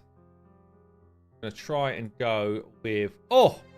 I forgot about these. Check out this roll on my Cupidus's gloves. Damn. Hey, Drew. How you doing, mate? Have they said how we're going to be able to get the others yet? William, they haven't. And because it's been such radio silence, I feel like it's just going to be void shards, honestly. We will do an Aethel showcase after, Nikhil, yeah. Yeah, these gloves are good. Okay, we need an attack percent chest.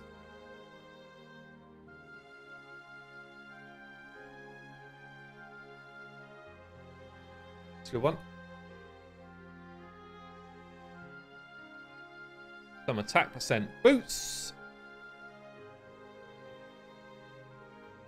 I'm already at like 60% crit, so I only need another 30 in total here. Means I could probably afford to be a bit cheeky with the boots. So I either go for my crit now, and then I don't really need crit at the top. I will just have crit coming in from other pieces anyway. So I think we go with these and grab that extra crit damage on this one. HH, did you pull your sacreds on the free-to-play? I haven't, Timothy, no. What do you guys think about that? Do you think on the free-to-play, I don't know if you saw my video earlier, should I write off this fusion and just pull shards? Should I just try and grab myself a legendary, or should I actually give this a go?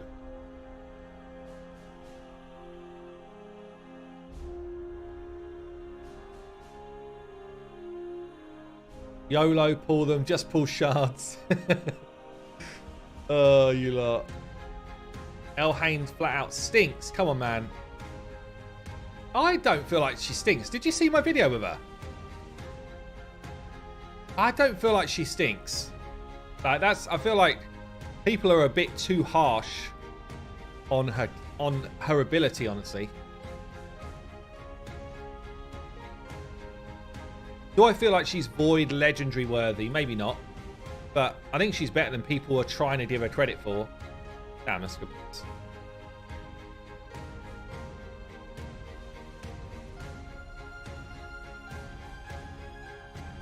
Not great for the free-to-play. That's my worry. For the free-to-play, does she bring enough other stuff? That's the worry. But she is way better than people are saying she is. Honestly, I do believe that. I think people are going to be sad when she starts wrecking their faces soon.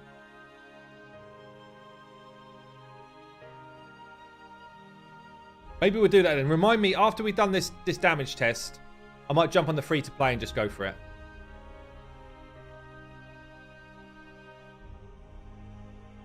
Maybe we just do it. Maybe right off the fusion and just go straight out damage. All right, I've lost concentration. What am I doing? 73. I need to get to 90. I'm 17% crit rate short. Everything else is looking very healthy.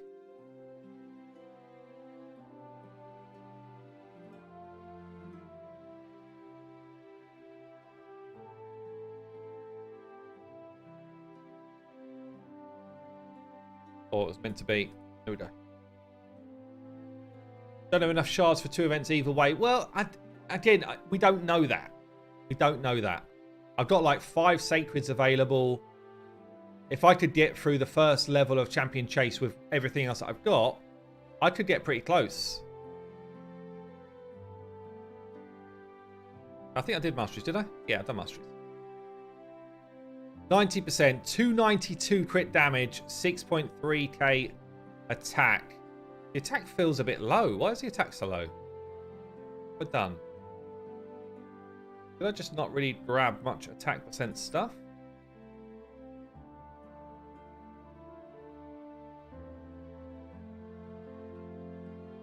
Oh, books I've not done actually, yeah.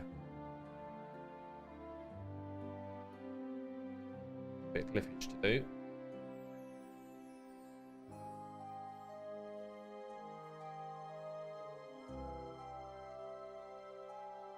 Could keep the sacreds. Yeah, could keep the sacreds. Thing is, I've not yet pulled a legendary either, so I could just pull my shards and kind of go for it in that way instead. Right, let's just book him out. 1 or 2 books sitting there on the test server. Nice to see.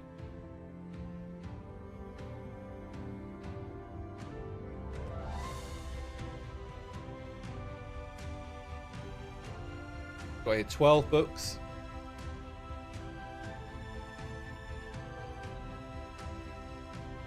Books.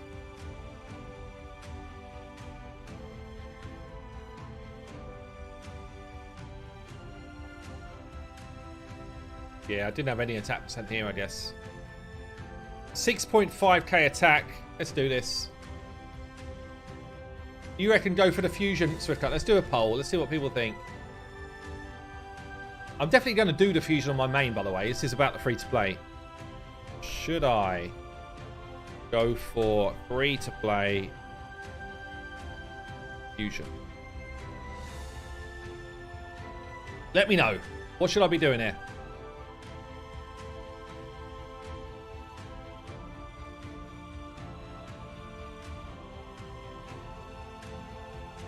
Can I do the dungeon divers? Yeah, I definitely could do that. Yeah. I've got plenty of energy and plenty of gems. So I'll definitely be able to do that. Yeah. The only challenge, I reckon, is will I be able to do shard events? That's it. After shard, if I can do the shard events, I will get that champion. That's it. Right, let's do this. Supreme Galek. 6.5k attack. 292 crit damage. That's without empowerments and blessings. Not a bad build, I would say, in Savage and Cruel. So we're going to be ignoring 30% defense. He only needs 90% crit rate. So we're all good there. We've got some damage masteries on. Let's test out this beast. Can he hit? Yes or no? Can he hit?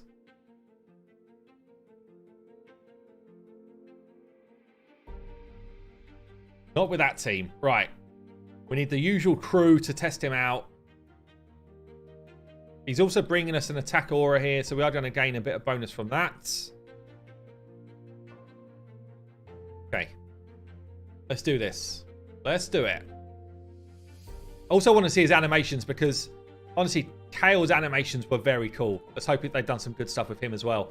He is the poster boy of Raid, right? He is the poster boy.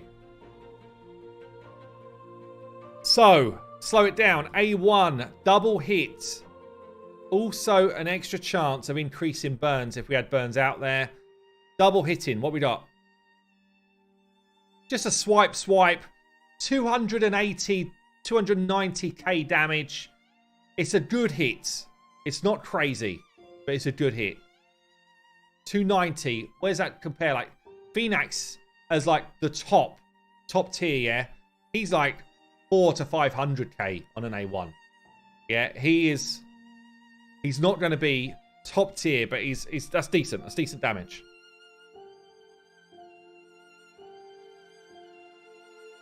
Okay, let's check out the next one. What else we got? We do the A. What we got? 4-hitter here. 4-hitter at random. This is going to be a boss killer rather than a wave killer because the hits could go anywhere. This one will instantly activate burns if burns are out there. So you would go A3 into this. Maybe we'll do that actually. A3 first. AoE burn, block buffs, and decrease speed if they've got high turn meter. This is a great ability here. Okay. What we got? Explosion, 300k. Very similar to Supreme KL's damage, yeah? It's high damage. It's not insane. It's high, but not insane.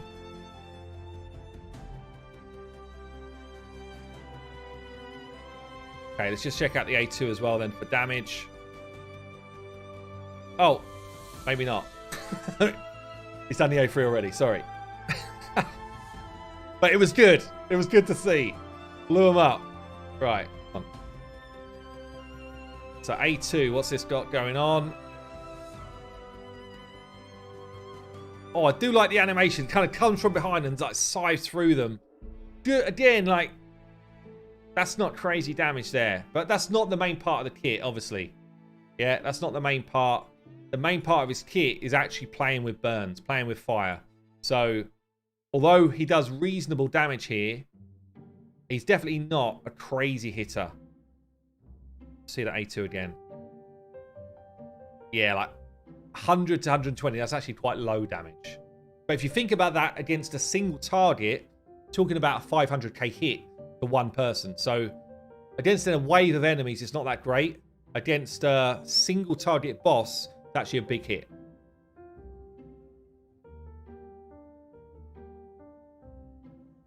I don't know, guys. What are you saying? In terms of damage, decent, but not crazy, yeah? Decent, but not that crazy. Maybe I can just skip through to a boss here.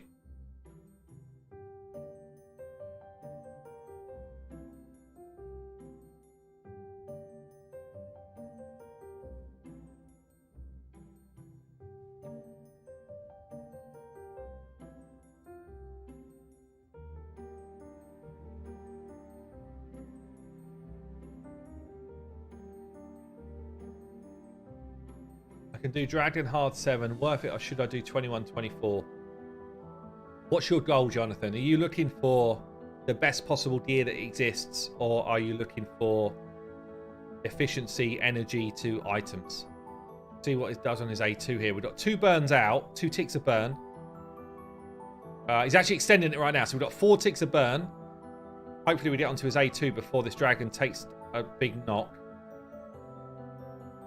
3 ticks of burn here. I mean, it's like, basically, you're taking the 3 ticks of burn off, which is 75k a pop, I think. Might have been more than that because of weaken, maybe. Maybe it was 90 odd k a pop. And the hits as well. It's actually a lot. That's a massive amount of damage to do to a boss in one hit.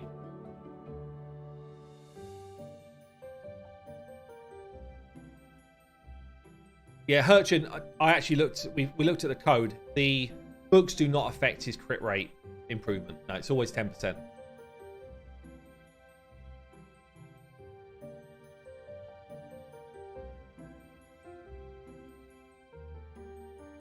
No, he's not going to be up there with a ninja or whatever. I think where people are going to use him most is Doom Tower bosses. And I think Hydra. I think he's just built like an absolute Hydra champion.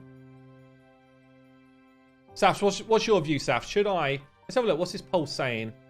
Should I go for the Fusion as a free-to-play? 51%. It's basically a 50-50. Oh. Let's ask a different question then. Should I pull my Sacreds right now?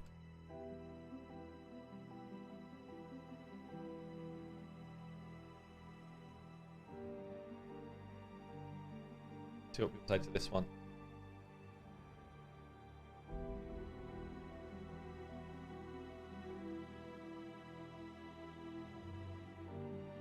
The Hydra Champ I don't really need. I don't know. I feel like his kit for Hydra, this skill, block buffs, great against a number of the heads, right? Burn, great against Hydra generally. Decreased speed, a brilliant ability. Like this A3 is so good for Hydra, it's mad. Yeah? The passive is actually very good for Hydra as well. Yeah, True Fear is coming at us. Okay, great. Perfect. Provoke's coming at us. Great. We'll go again, thanks. Which cycles back round to the A3 really quick. And burn activation. Great. High damage. And I could be your head of mischief tank because I'm buffing myself. I feel like his kit for Hydra is actually really good. Isn't it?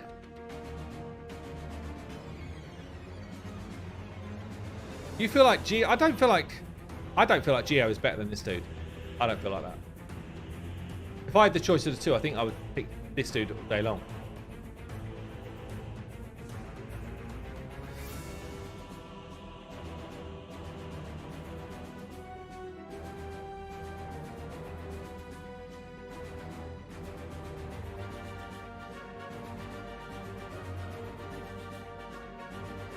Activations are awful in Hydra.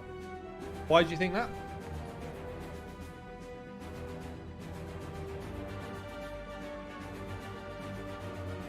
Maybe. I don't know if he's better than Ninja. I think he's different than Ninja. Riker, we don't give away accounts on this channel, buddy. Sorry, mate. You have to find that somewhere else.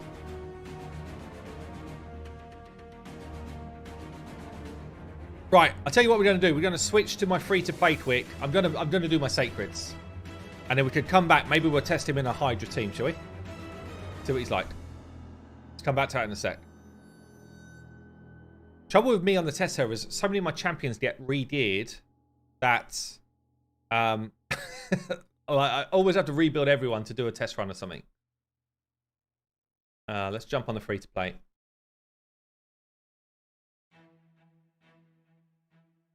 Doing it.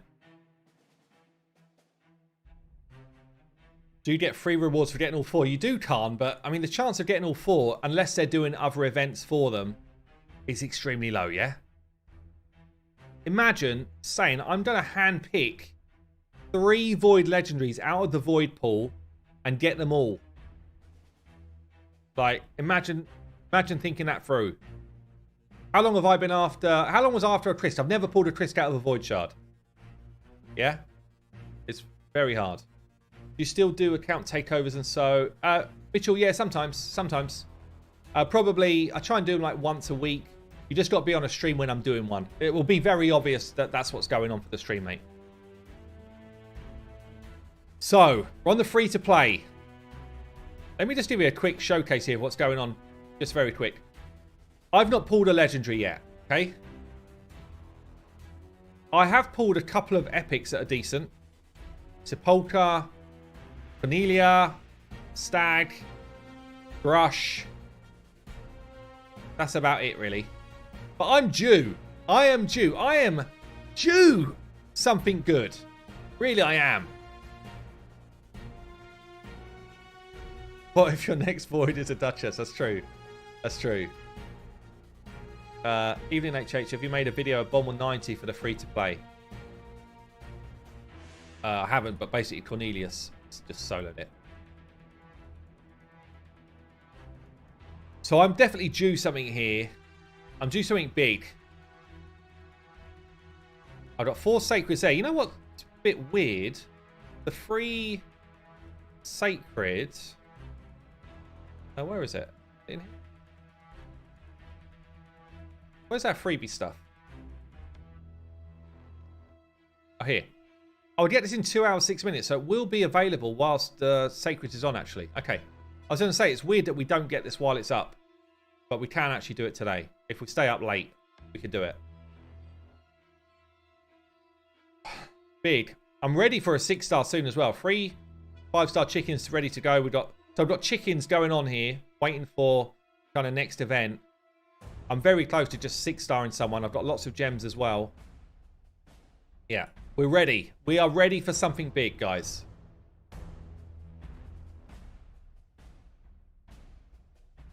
Okay, we're doing it.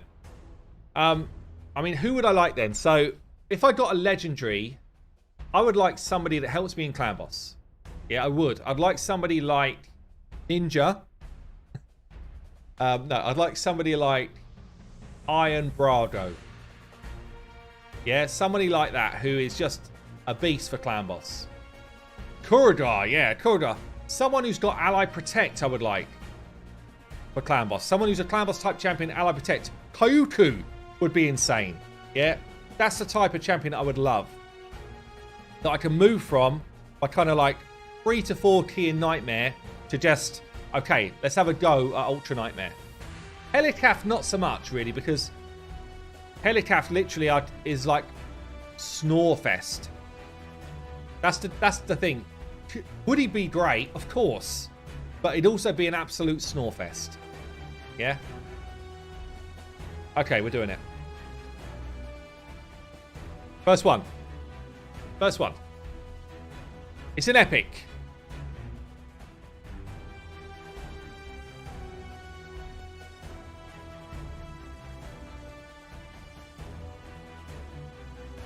When is this guy getting a buff? That's all I can say. What is this dude? What is this guy? Okay, 3 more. It's not even an epic. It's like a horrendous epic. Come on. It's epic 2. Old Brackus. What are we saying? Leech. Decrease speed. Heal reduction. Decrease attack.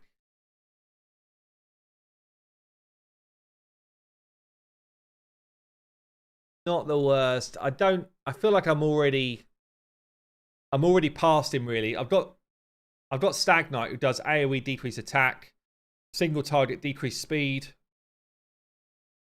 He's not the worst, but also don't feel like I need him. Like, he's a decent enough champ. I just don't feel like he's going to do much for me. Okay, third one out. Third one out. Come on. Another epic. Delver. Flipping heck. This brutality. This free-to-play account is cursed, I tell you. Absolutely cursed. Heal reduction. Weaken. Drop defense. Oh, man. I mean, this hits hard now. This does hit pretty hard. But still not what I was after. Yeah, they did buff her. They buff her. She's better than she was. I've got Aina, who... Aina no good, but probably pretty similar to this one, right? So... Okay, one more then. Trash is out the way. What's your current mercy counter at? Nowhere near enough. Don't know. Another epic. No way! Romero! I've literally got crap after crap on this account. What is this? Oh my god. So bad. It's really bad. Like, the luck, this is the worst luck I've ever seen on any account ever in my whole life ever. Honestly. It's so bad. It's so bad. Really is bad. Rip Elhain, yeah. I mean, let's be honest. We were struggling with that one anyway. Where do I end up on this champion chase? No legendaries, which means I didn't even get that many points. Oh, Lord. It's a rough one, guys. It's a rough one.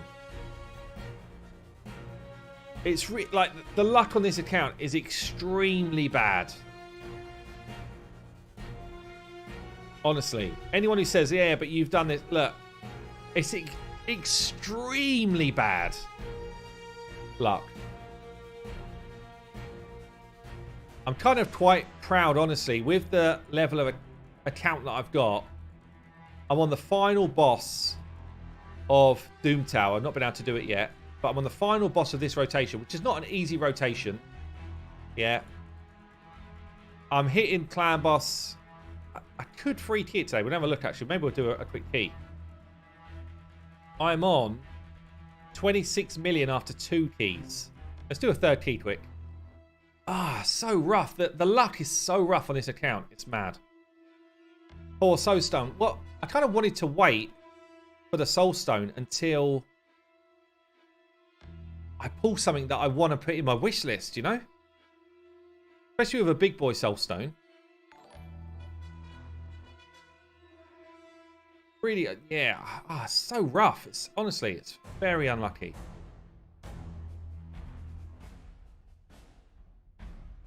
I've changed. If anyone saw my video the other day, I've changed Grush into into Guardian gear now. He was in Relentless. I think I'm just messed up with that choice, honestly. But this is a bit better. We will be going back to Supreme Aethel. Don't worry, Saggy. We've got a bit of time. Don't worry. We will be. Is there a Clan v Clan plan soon? Yeah, on Tuesday. And they're saying that there are better than normal rewards. Well, I think it's for personal rewards, but yeah.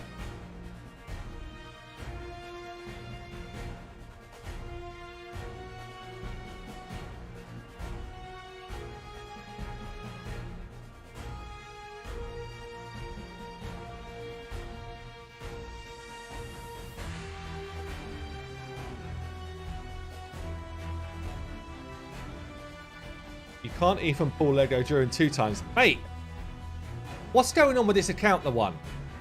It's like players have been... They've literally handpicked my account and said, because you've got so many players playing free-to-play right now, you're getting the worst possible rates that ever existed. Isn't Romero a decent heel shield champion? I really dislike Romero, personally. I'm not a fan. I'm really not a fan. Do you think they'll throw one of the Supremes in personal rewards? Look, I can answer a different question. Would I like them to? Yeah, that would be very cool to do. Do I think they're going to do that? No, I do not. What I think they're going to do is say, here's a guaranteed chance. If you pull 110 voids, you can get yourself Aethel. And by the way, next weekend, here's a 10 times chance to get Kale. That's the way it's going to go down, right? That's the way it's going down, I think.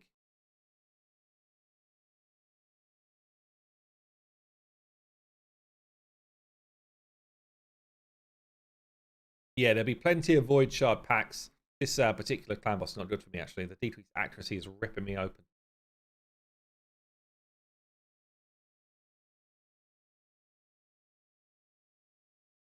How did I get a blessing on Rhonda? You just picked it up from the marketplace. So I've got my Rhonda with enough accuracy to land blessings, which is important here. And I think that's worth doing. Like, in terms of the amount of damage you gain, I think that's definitely worth.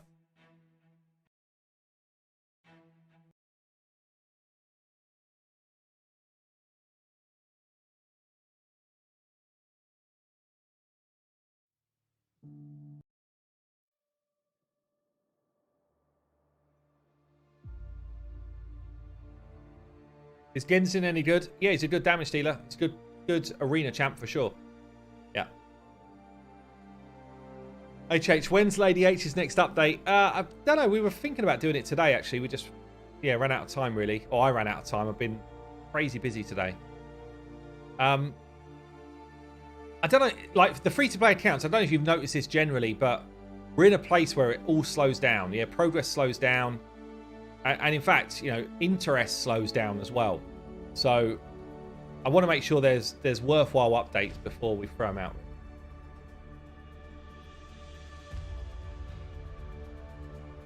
YST. Anytime someone says Genzin, YST turns up. It's like, ah, what's going on? What did you say about Genzin? I've saved my energy up as well. Look at this. Energy is saved. I can't believe I just got 4 absolute sucky epics back to back with 4 sacreds. It's very harsh. Very harsh.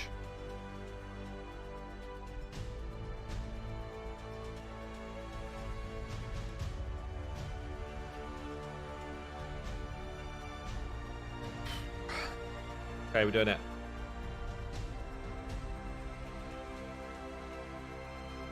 Is Supreme Elhain worth getting for progression content? I think so. Ooh, that's actually pretty good. 5-star perfect soul for High Katoon. That's actually kind of good.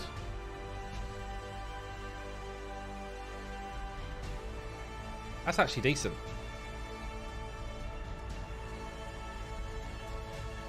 What does that give me in Aura? Why can't she have it yet? She needs to be ascended to 5? Does she need to be level 50? She might end up being my next 6-star,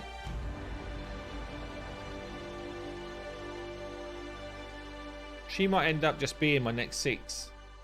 save that till there's champion training on, but she's definitely good enough to be. So let me just check here. 5-star commanding presence. What would that give me? I'd get... Oh, shame I miss out on the extra speed, but 15% aura bonus. So what's that worth in reality here? Does that mean that I get an extra like 3% roughly? CC luck, yeah, maybe. Maybe. It still feels painful though. But that's actually good. That's actually cool. Okay. Okay, let's get back on the test server. Let's get on to having a look at Aethel.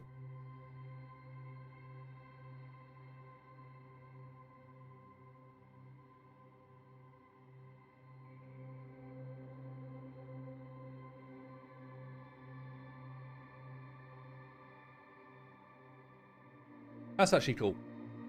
At least we got some good news.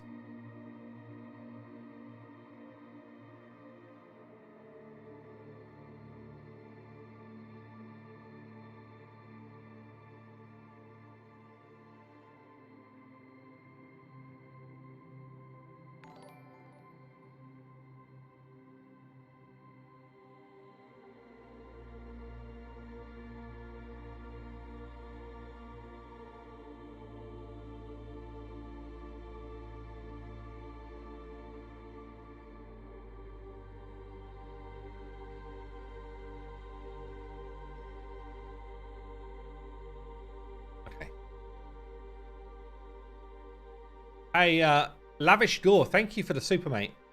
Keep the faith, HH. Lego changing account champ will come one day. Yeah, maybe. Maybe. It is brutal, though. I do get it. When you're, especially when you're a free-to-player, but irrelevant of that. Just when you're playing this game, Lady H sits there, and she's like, I'm going to do a shard, and you can see her face lights up. She's expecting good.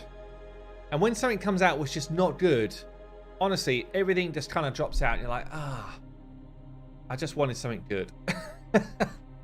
You know? Will you pull this last sacred? Of course, Swiftcut. Of course I will. When I do it off stream, that'll be when it happens.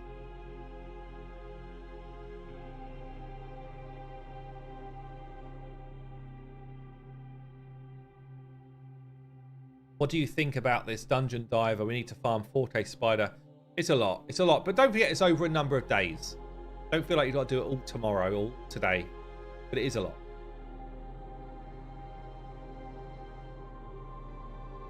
That's why it's a gambling game. Too short. Yeah. Too right. It is. Okay. Let's have a look then at Supreme Aethel. Let's have a look at her kind of damage. And then we'll probably have a bit of time to throw Galek into some sort of team. Maybe. Actually, time is ticking on though. So, last one to have a look at for some damage testing here. I guess, let's just go into a kit quickly. I think I read a kit wrong when I first looked at it. So, attacks an enemy. If there are any enemies under a freeze, also attacks them. Yeah, I don't think I picked up on that part. So, she can attack a whole group of enemies with this A1. Actually kind of a cool A1, right?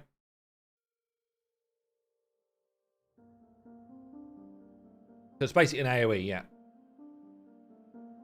Decreases the enemy's attack by 3% whenever this champion hits an enemy with this skill. Stacks up to 30. I just feel like this is... Like, where does this happen? Where do you... It's a bit like...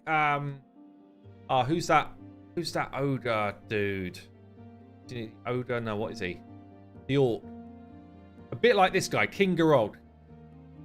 Where does it happen enough that you really get the benefit out of this cool passive?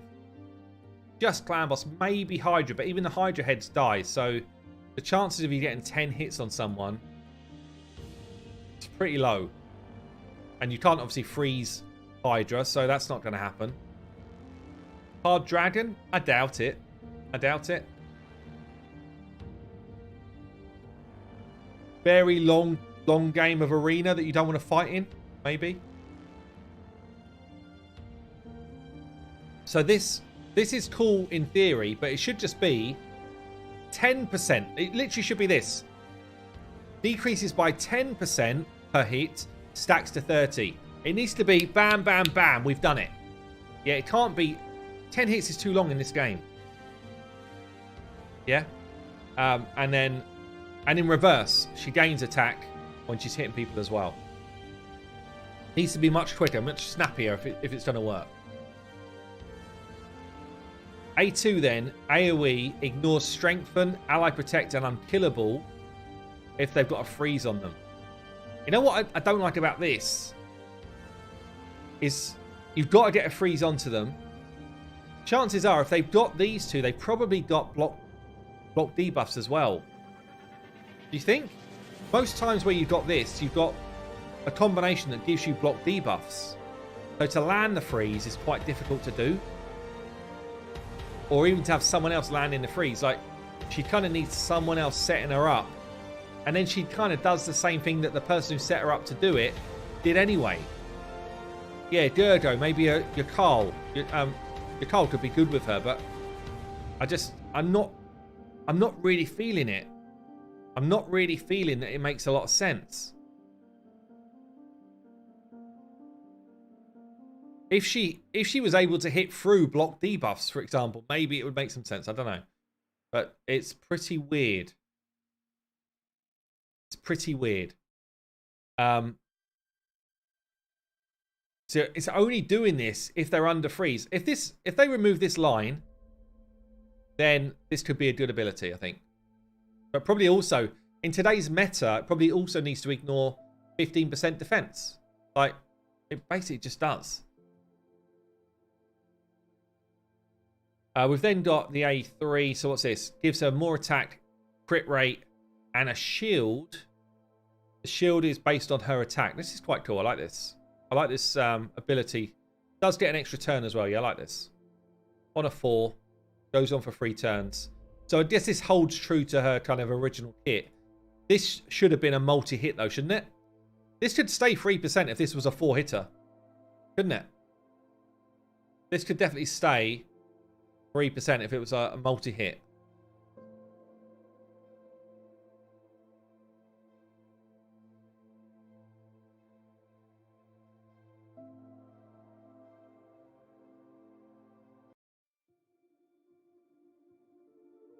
What's the passive here as well? So 15% chance of placing freeze on attackers for 1 turn when hit whilst under shield.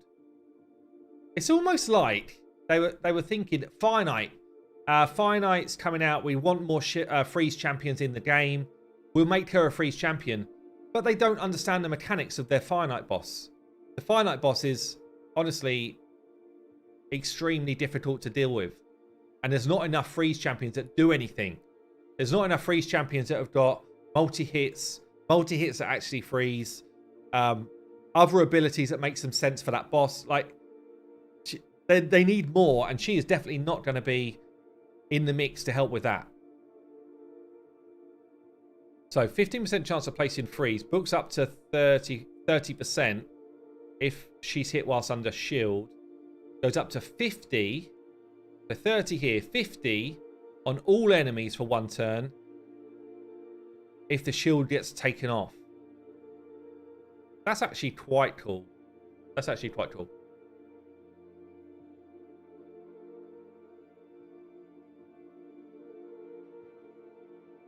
I've actually not tried Finite 10 hard yet, Bentia. I've got a video coming out on Dragon probably tomorrow. I've done videos on Spider already. I've not tried Finite or Ice Golem yet. I'm kind of going in order of the interest I'm seeing from people. So Finite will probably be the next one that I try. I don't know, guys. This kit just feels very wonky to me. This definitely is not Void Legendary. Honestly, if this kit came out on an Epic, I'd be saying, I'm not sure about this champion. That's what I'd be saying. I've not been doing savage farming, G-Man, no. The thing is, I've been on the... Like, I'm on the test server, yeah? I can't farm gear when I'm on the test server anyway. But I went and burnt 5,000 energy on Spider today for tomorrow's video. Because I wanted to do this. Hard 10, 5,000 energy. What did I get? And then I can help people understand stuff about percentages of deer drops and stuff. So I kind of went a different direction. Anyway, so this champion, as she stands, I feel like is not great. I feel like the kit is not great. Shield is 4 times attack. That is high, actually. Let's see what she does. Let's see what she actually does when she gets going. Maybe it's like this, Loki. Aethel better than Dark Aethel, better than Supreme Aethel. Is that where we're at? Is that where we're at?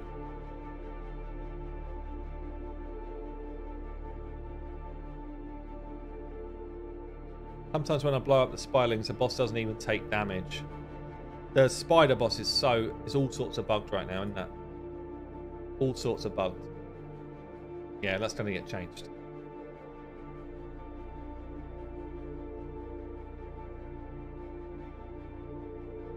You think I'm underrating her, do you? We'll see, I guess. We'll see. Where do you think she's going to be good, Luca? What do you think is her strength then in the game? Like, genuinely, I'm interested, by the way, because I'm not really seeing where I would use her at the moment. Maybe Spider. But I think there's a lot better options.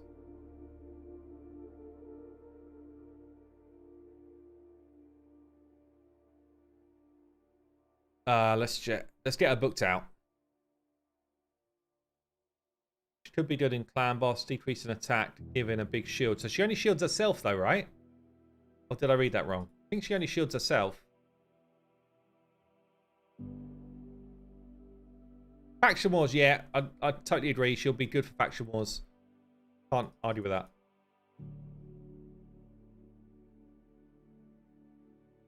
It feels like they're trying to make an interesting champ. I just don't think they landed it on this one. For me. HH, can you petition Clarium to extend the free gear removal? Like, yeah. Yeah, I'll put a petition in. I'm sure they will listen. Unfortunately, mate, it's almost like people's perception of what Clarium to listen, of what they actually listen to content creators about versus the reality, 2 very different things.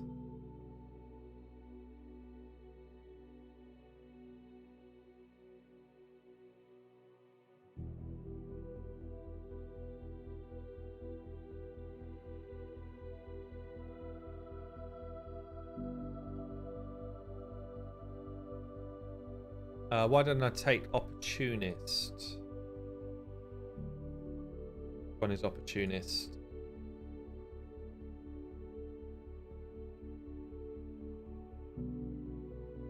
Yeah, could have done, I suppose. What would I lose though? I'd lose 6% damage for sure there. I guess I could have gone, what, straight down like this?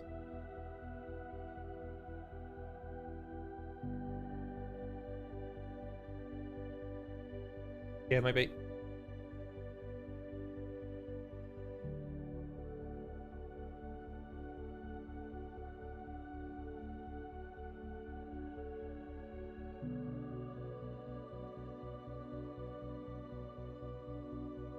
Like that.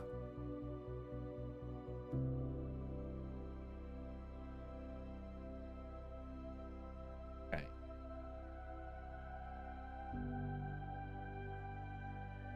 So we're going to just ramp up her damage again. We're just going to do a damage test. See what we're saying on her.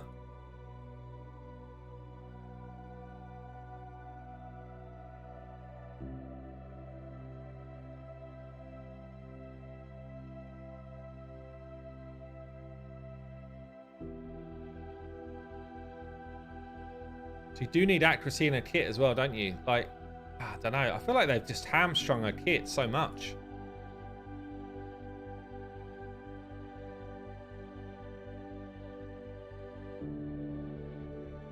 Mr. Hage, would 5 Sacreds do me for Summon Rush? Maybe if you pull 5 Legendaries. No, I don't think that's enough. King, Crasher, But I don't know. Like, we don't know what they're going to do.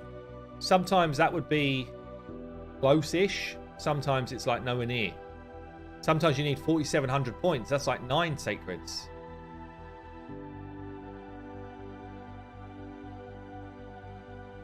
Hey, single, thanks, mate. Yeah, it's hard to advise people nowadays because they keep changing the game. They change it a lot.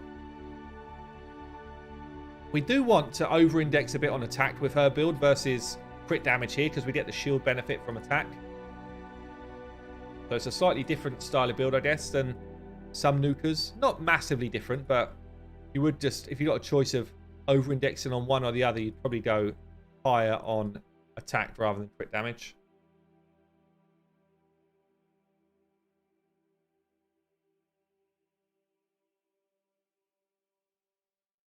Don't worry, Daisy. That bandana will be on in a minute. Don't worry. It's going to be coming.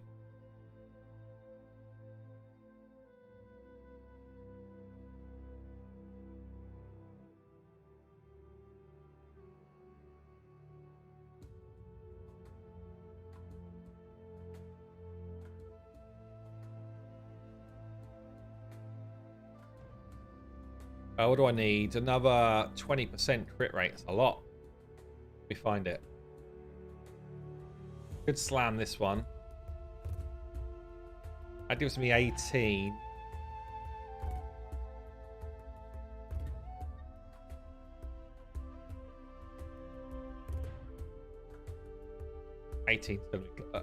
Better then. 18 might be close enough.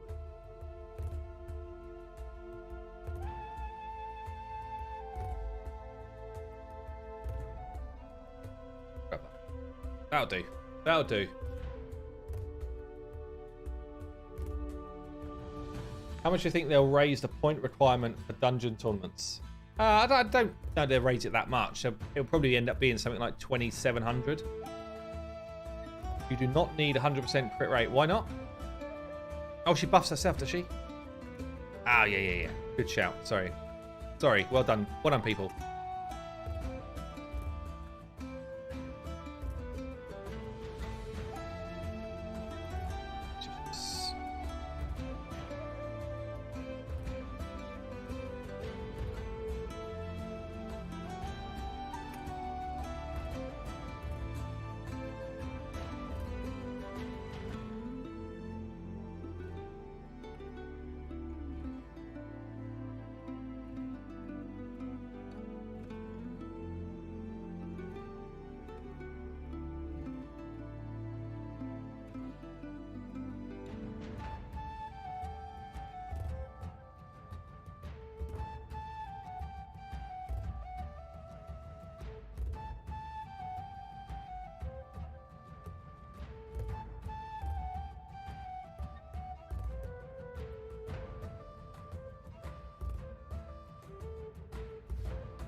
Savage and Cruel. Are we doing good here? 7.8. Damn, it's actually quite a beastie build there. That's good. Okay.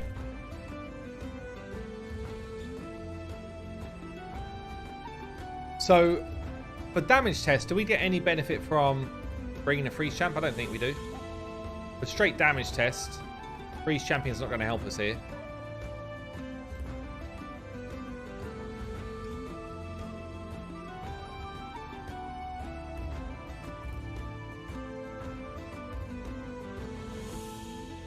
Do it. I know we could still drop the crit rate a bit, but I don't think it's not gonna change us too much. We're already in a good spot. Don't remind me about that poll, John. It was a bad time. Single, thank you for the super chat, mate. Thanks for that. Okay then. Are we ready? Are we ready for this? So what we got? 7.8k attack, 275% crit damage. She's got Savage and Cruel. She's got Helmet Smasher. Is she gonna do the do?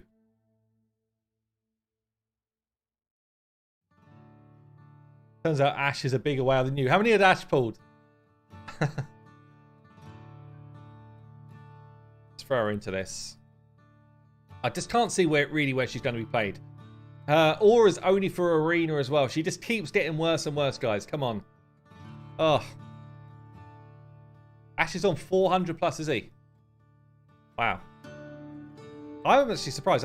I've got more than Cold Brew and those type of guys. I'd imagine Scratch is pretty high. Has anyone seen Scratch's number? Okay. Let's have a look at our animations. Maybe that's going to set us alight here. What we got? Attacks on enemy.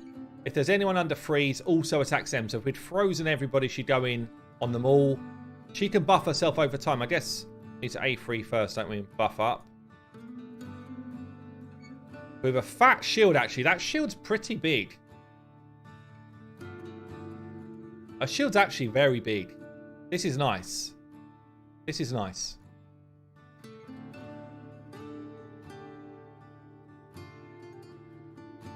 Plus, she cycles her turns pretty damn quick. Okay, let's have a look. A1. Kind of drops the swords. I didn't even see the damage. It happened so quick.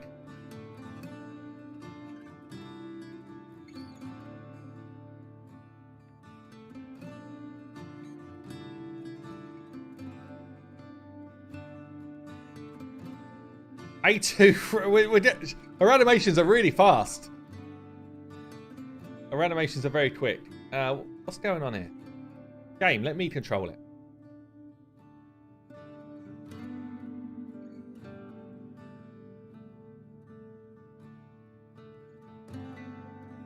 Sometimes fast animations, like if you're trying to do speedrunning, fast animations are good, by the way. Let's have a look. A3. Buff up. Into A1. 200k A1. It's alright. It's alright. I guess if you're doing that against a wave of enemies because they're all frozen, you'd lose 20% damage, but 180k across the board on an A1, which, you know, starts to stack up over time. It's actually quite a decent amount of damage. I was on ×1 speed, guys. I was on ×1 when I did it. Chill out. So, A2 then ignores Strengthen, Ally Protect, and Unkillable if they're under freeze. So it will ignore Swift Parry. This is like the perfect kill move for 2019 Arena. See what it does. Throws the lasers up. 340k across the board. It is a big hit, in fairness. It's not the best damage out of the 4 is El Hain by some way. Supreme El Hain by quite a long way. But she comes in second place, just ahead of Kale and Gaelic. But honestly, her kit doesn't thrill me much.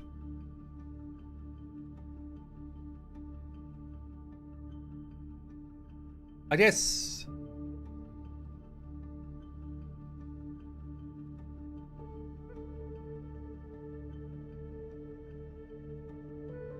yeah, that's true actually. El Hain's damage is boosted because of the amount of debuffs out there. But that's part of her kit, isn't it?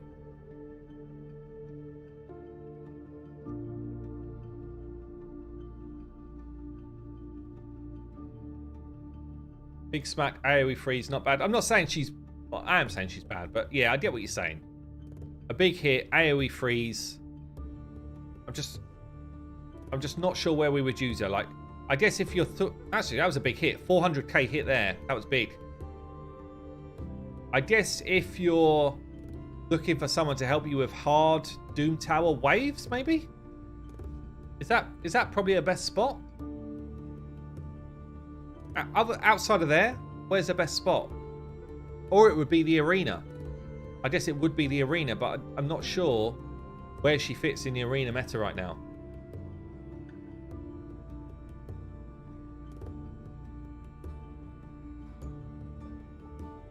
She hits hard enough. All of that stuff is fine. All of that stuff is good. Just not sure how she fits into the arena meta. You would need to be playing... Oh, it's like a lockout team. Lockout team.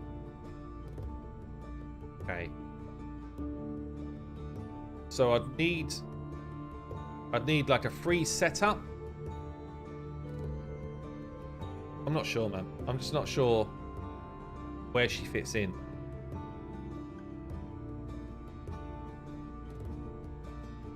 I just can't see it. I don't see where she fits. I feel like you'd have to play her alongside like a Gergo. Or you play, yeah, probably alongside a Gergo in a speed team. I feel like that's what you need to do. I don't feel like she fits a go second team very well, because even a Gergo, it's like, well, you might rip off the wrong, you might leave block debuffs up, therefore the freeze part of the kit just doesn't happen.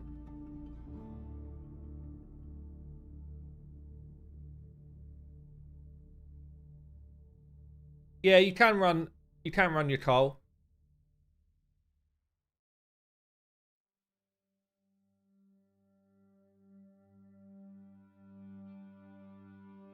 But as the damage, so if you're just talking about your Cole into Supreme Aethel, is her damage enough? Is it good enough?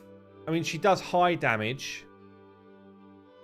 So do a lot of people do high damage. Like, probably not that different to Ronda, is it? In terms of damage?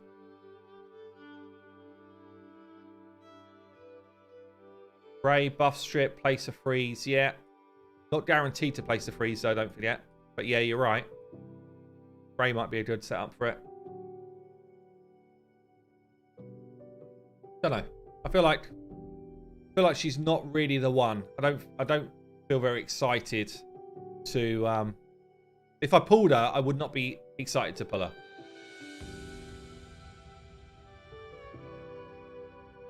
What level? I'll show you some levels of damage. So this is the AoE multipliers here. You've got Supreme Elhain is here. Got Gaelic is here. This is not all of the champions, by the way. It's just like a selection. Supreme Aethel is here. So Supreme Elhain is top. This is where Trunda sits. This is where Hefrak sits, yeah. So there's other champions in between this. We're just showing it. Here's Ronda. Actually, this is a good way to see it. So this is Ronda, who everyone has picked up. And you've got kind of like, I mean, if we're talking arena, let's call this an arena opponent here. Elhain doing good damage. Ronda is then kind of above the ethos level. Everyone else jumps below ethos in terms of damage. Yeah. Supreme Elhain is with 3 debuffs. So you would lose, if you were doing no debuffs, you would lose 30% of that damage, which would be very similar to Ronda, actually. Yeah, Ken, don't you just? Ryan, thanks for the super chat, mate. Is there a way around autoing A1ing minions? Trying to build a solo build with Kempton, but can't get the poison to land on the boss. I think Saf's got a very interesting team. Saf, can I show you a little GIF from earlier? Saf, what's this champion using here? I can't remember what the champion is.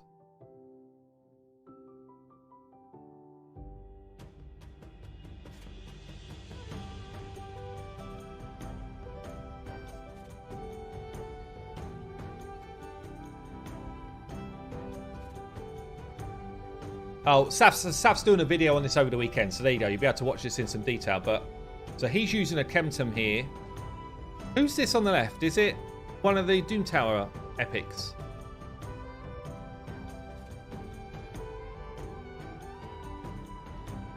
You basically got someone doing AoE Hex, which is probably going to be fixed. Liburger, yeah, the Doom Tower epic. So he's poisoning with Liburger. rather than poisoning with Chemtum. And I'm not entirely sure. I can't remember the interaction here, but the boss got absolutely KO'd at that point. I'd have to understand that. I'm going to watch Saf's video as well, because I need to understand the interaction there. What's killing the boss? Because I don't know. I actually don't know what's killing the boss there. Let me just check out a Chemtum quick. That's pretty nutty. Where's a Chemtum here? This one? No. Let's see.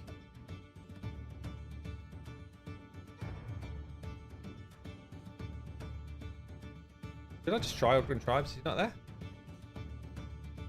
What is he? Oh, Skinwalker, is he? Of course he is. 80% chance of inflicting damage from one poison to enemies. Oh, to enemies under Hex. So, I got it. So, because you're spreading that poison multiple times, you actually end up killing all the spiderlings, right? That's actually kind of nuts.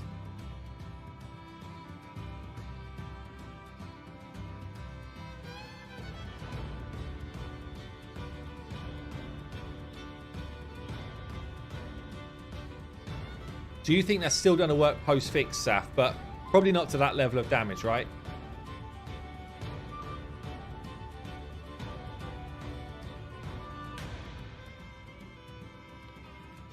Yeah.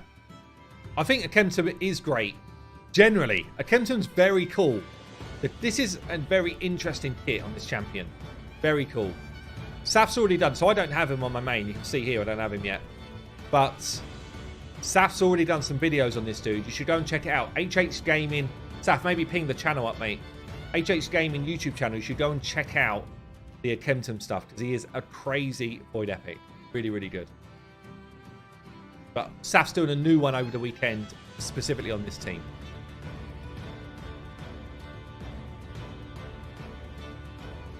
Yeah, Diffs, go and drop. Do it now. Don't think I'll do it later. Go and sub to Saf on HH Gaming. Like, his videos, they're very detailed. They're very cool, actually. Very good. The cat better than any of the four we looked at tonight. Maybe. Maybe. Damn. Look, guys, I think we're going to leave it there for tonight. I've got a ton of videos coming out over the weekend. I've been working like a dog today, non-stop. But, yeah, I don't know. I guess in conclusion, Supreme Elhain smacks more than I thought she would. Actually a decent champion, but lacks any sort of debuffs and stuff to really make her do good work in PvE. So she's really PvP like focused. Aethel, I really don't get where you're going to play her apart from wave-based content where you're going to make use of a nuke and a freeze. But I don't feel like she's Void legendary as it is. Gaelic, actually going to be a great Hydra champion. Good for Spider, good for Sora, good for Doom Tower bosses. Decent, and I think a Worthy as a legendary would struggle to call him straight up Void legendary, in my opinion. Kale, I love his kit. I love his kit. I love his animations, especially this Putrescence. Good damage as well. I think this guy maybe deserves the tag Void legendary. What do you think? Anyway, have a good one, guys. Have a good weekend, and I'll see you all later.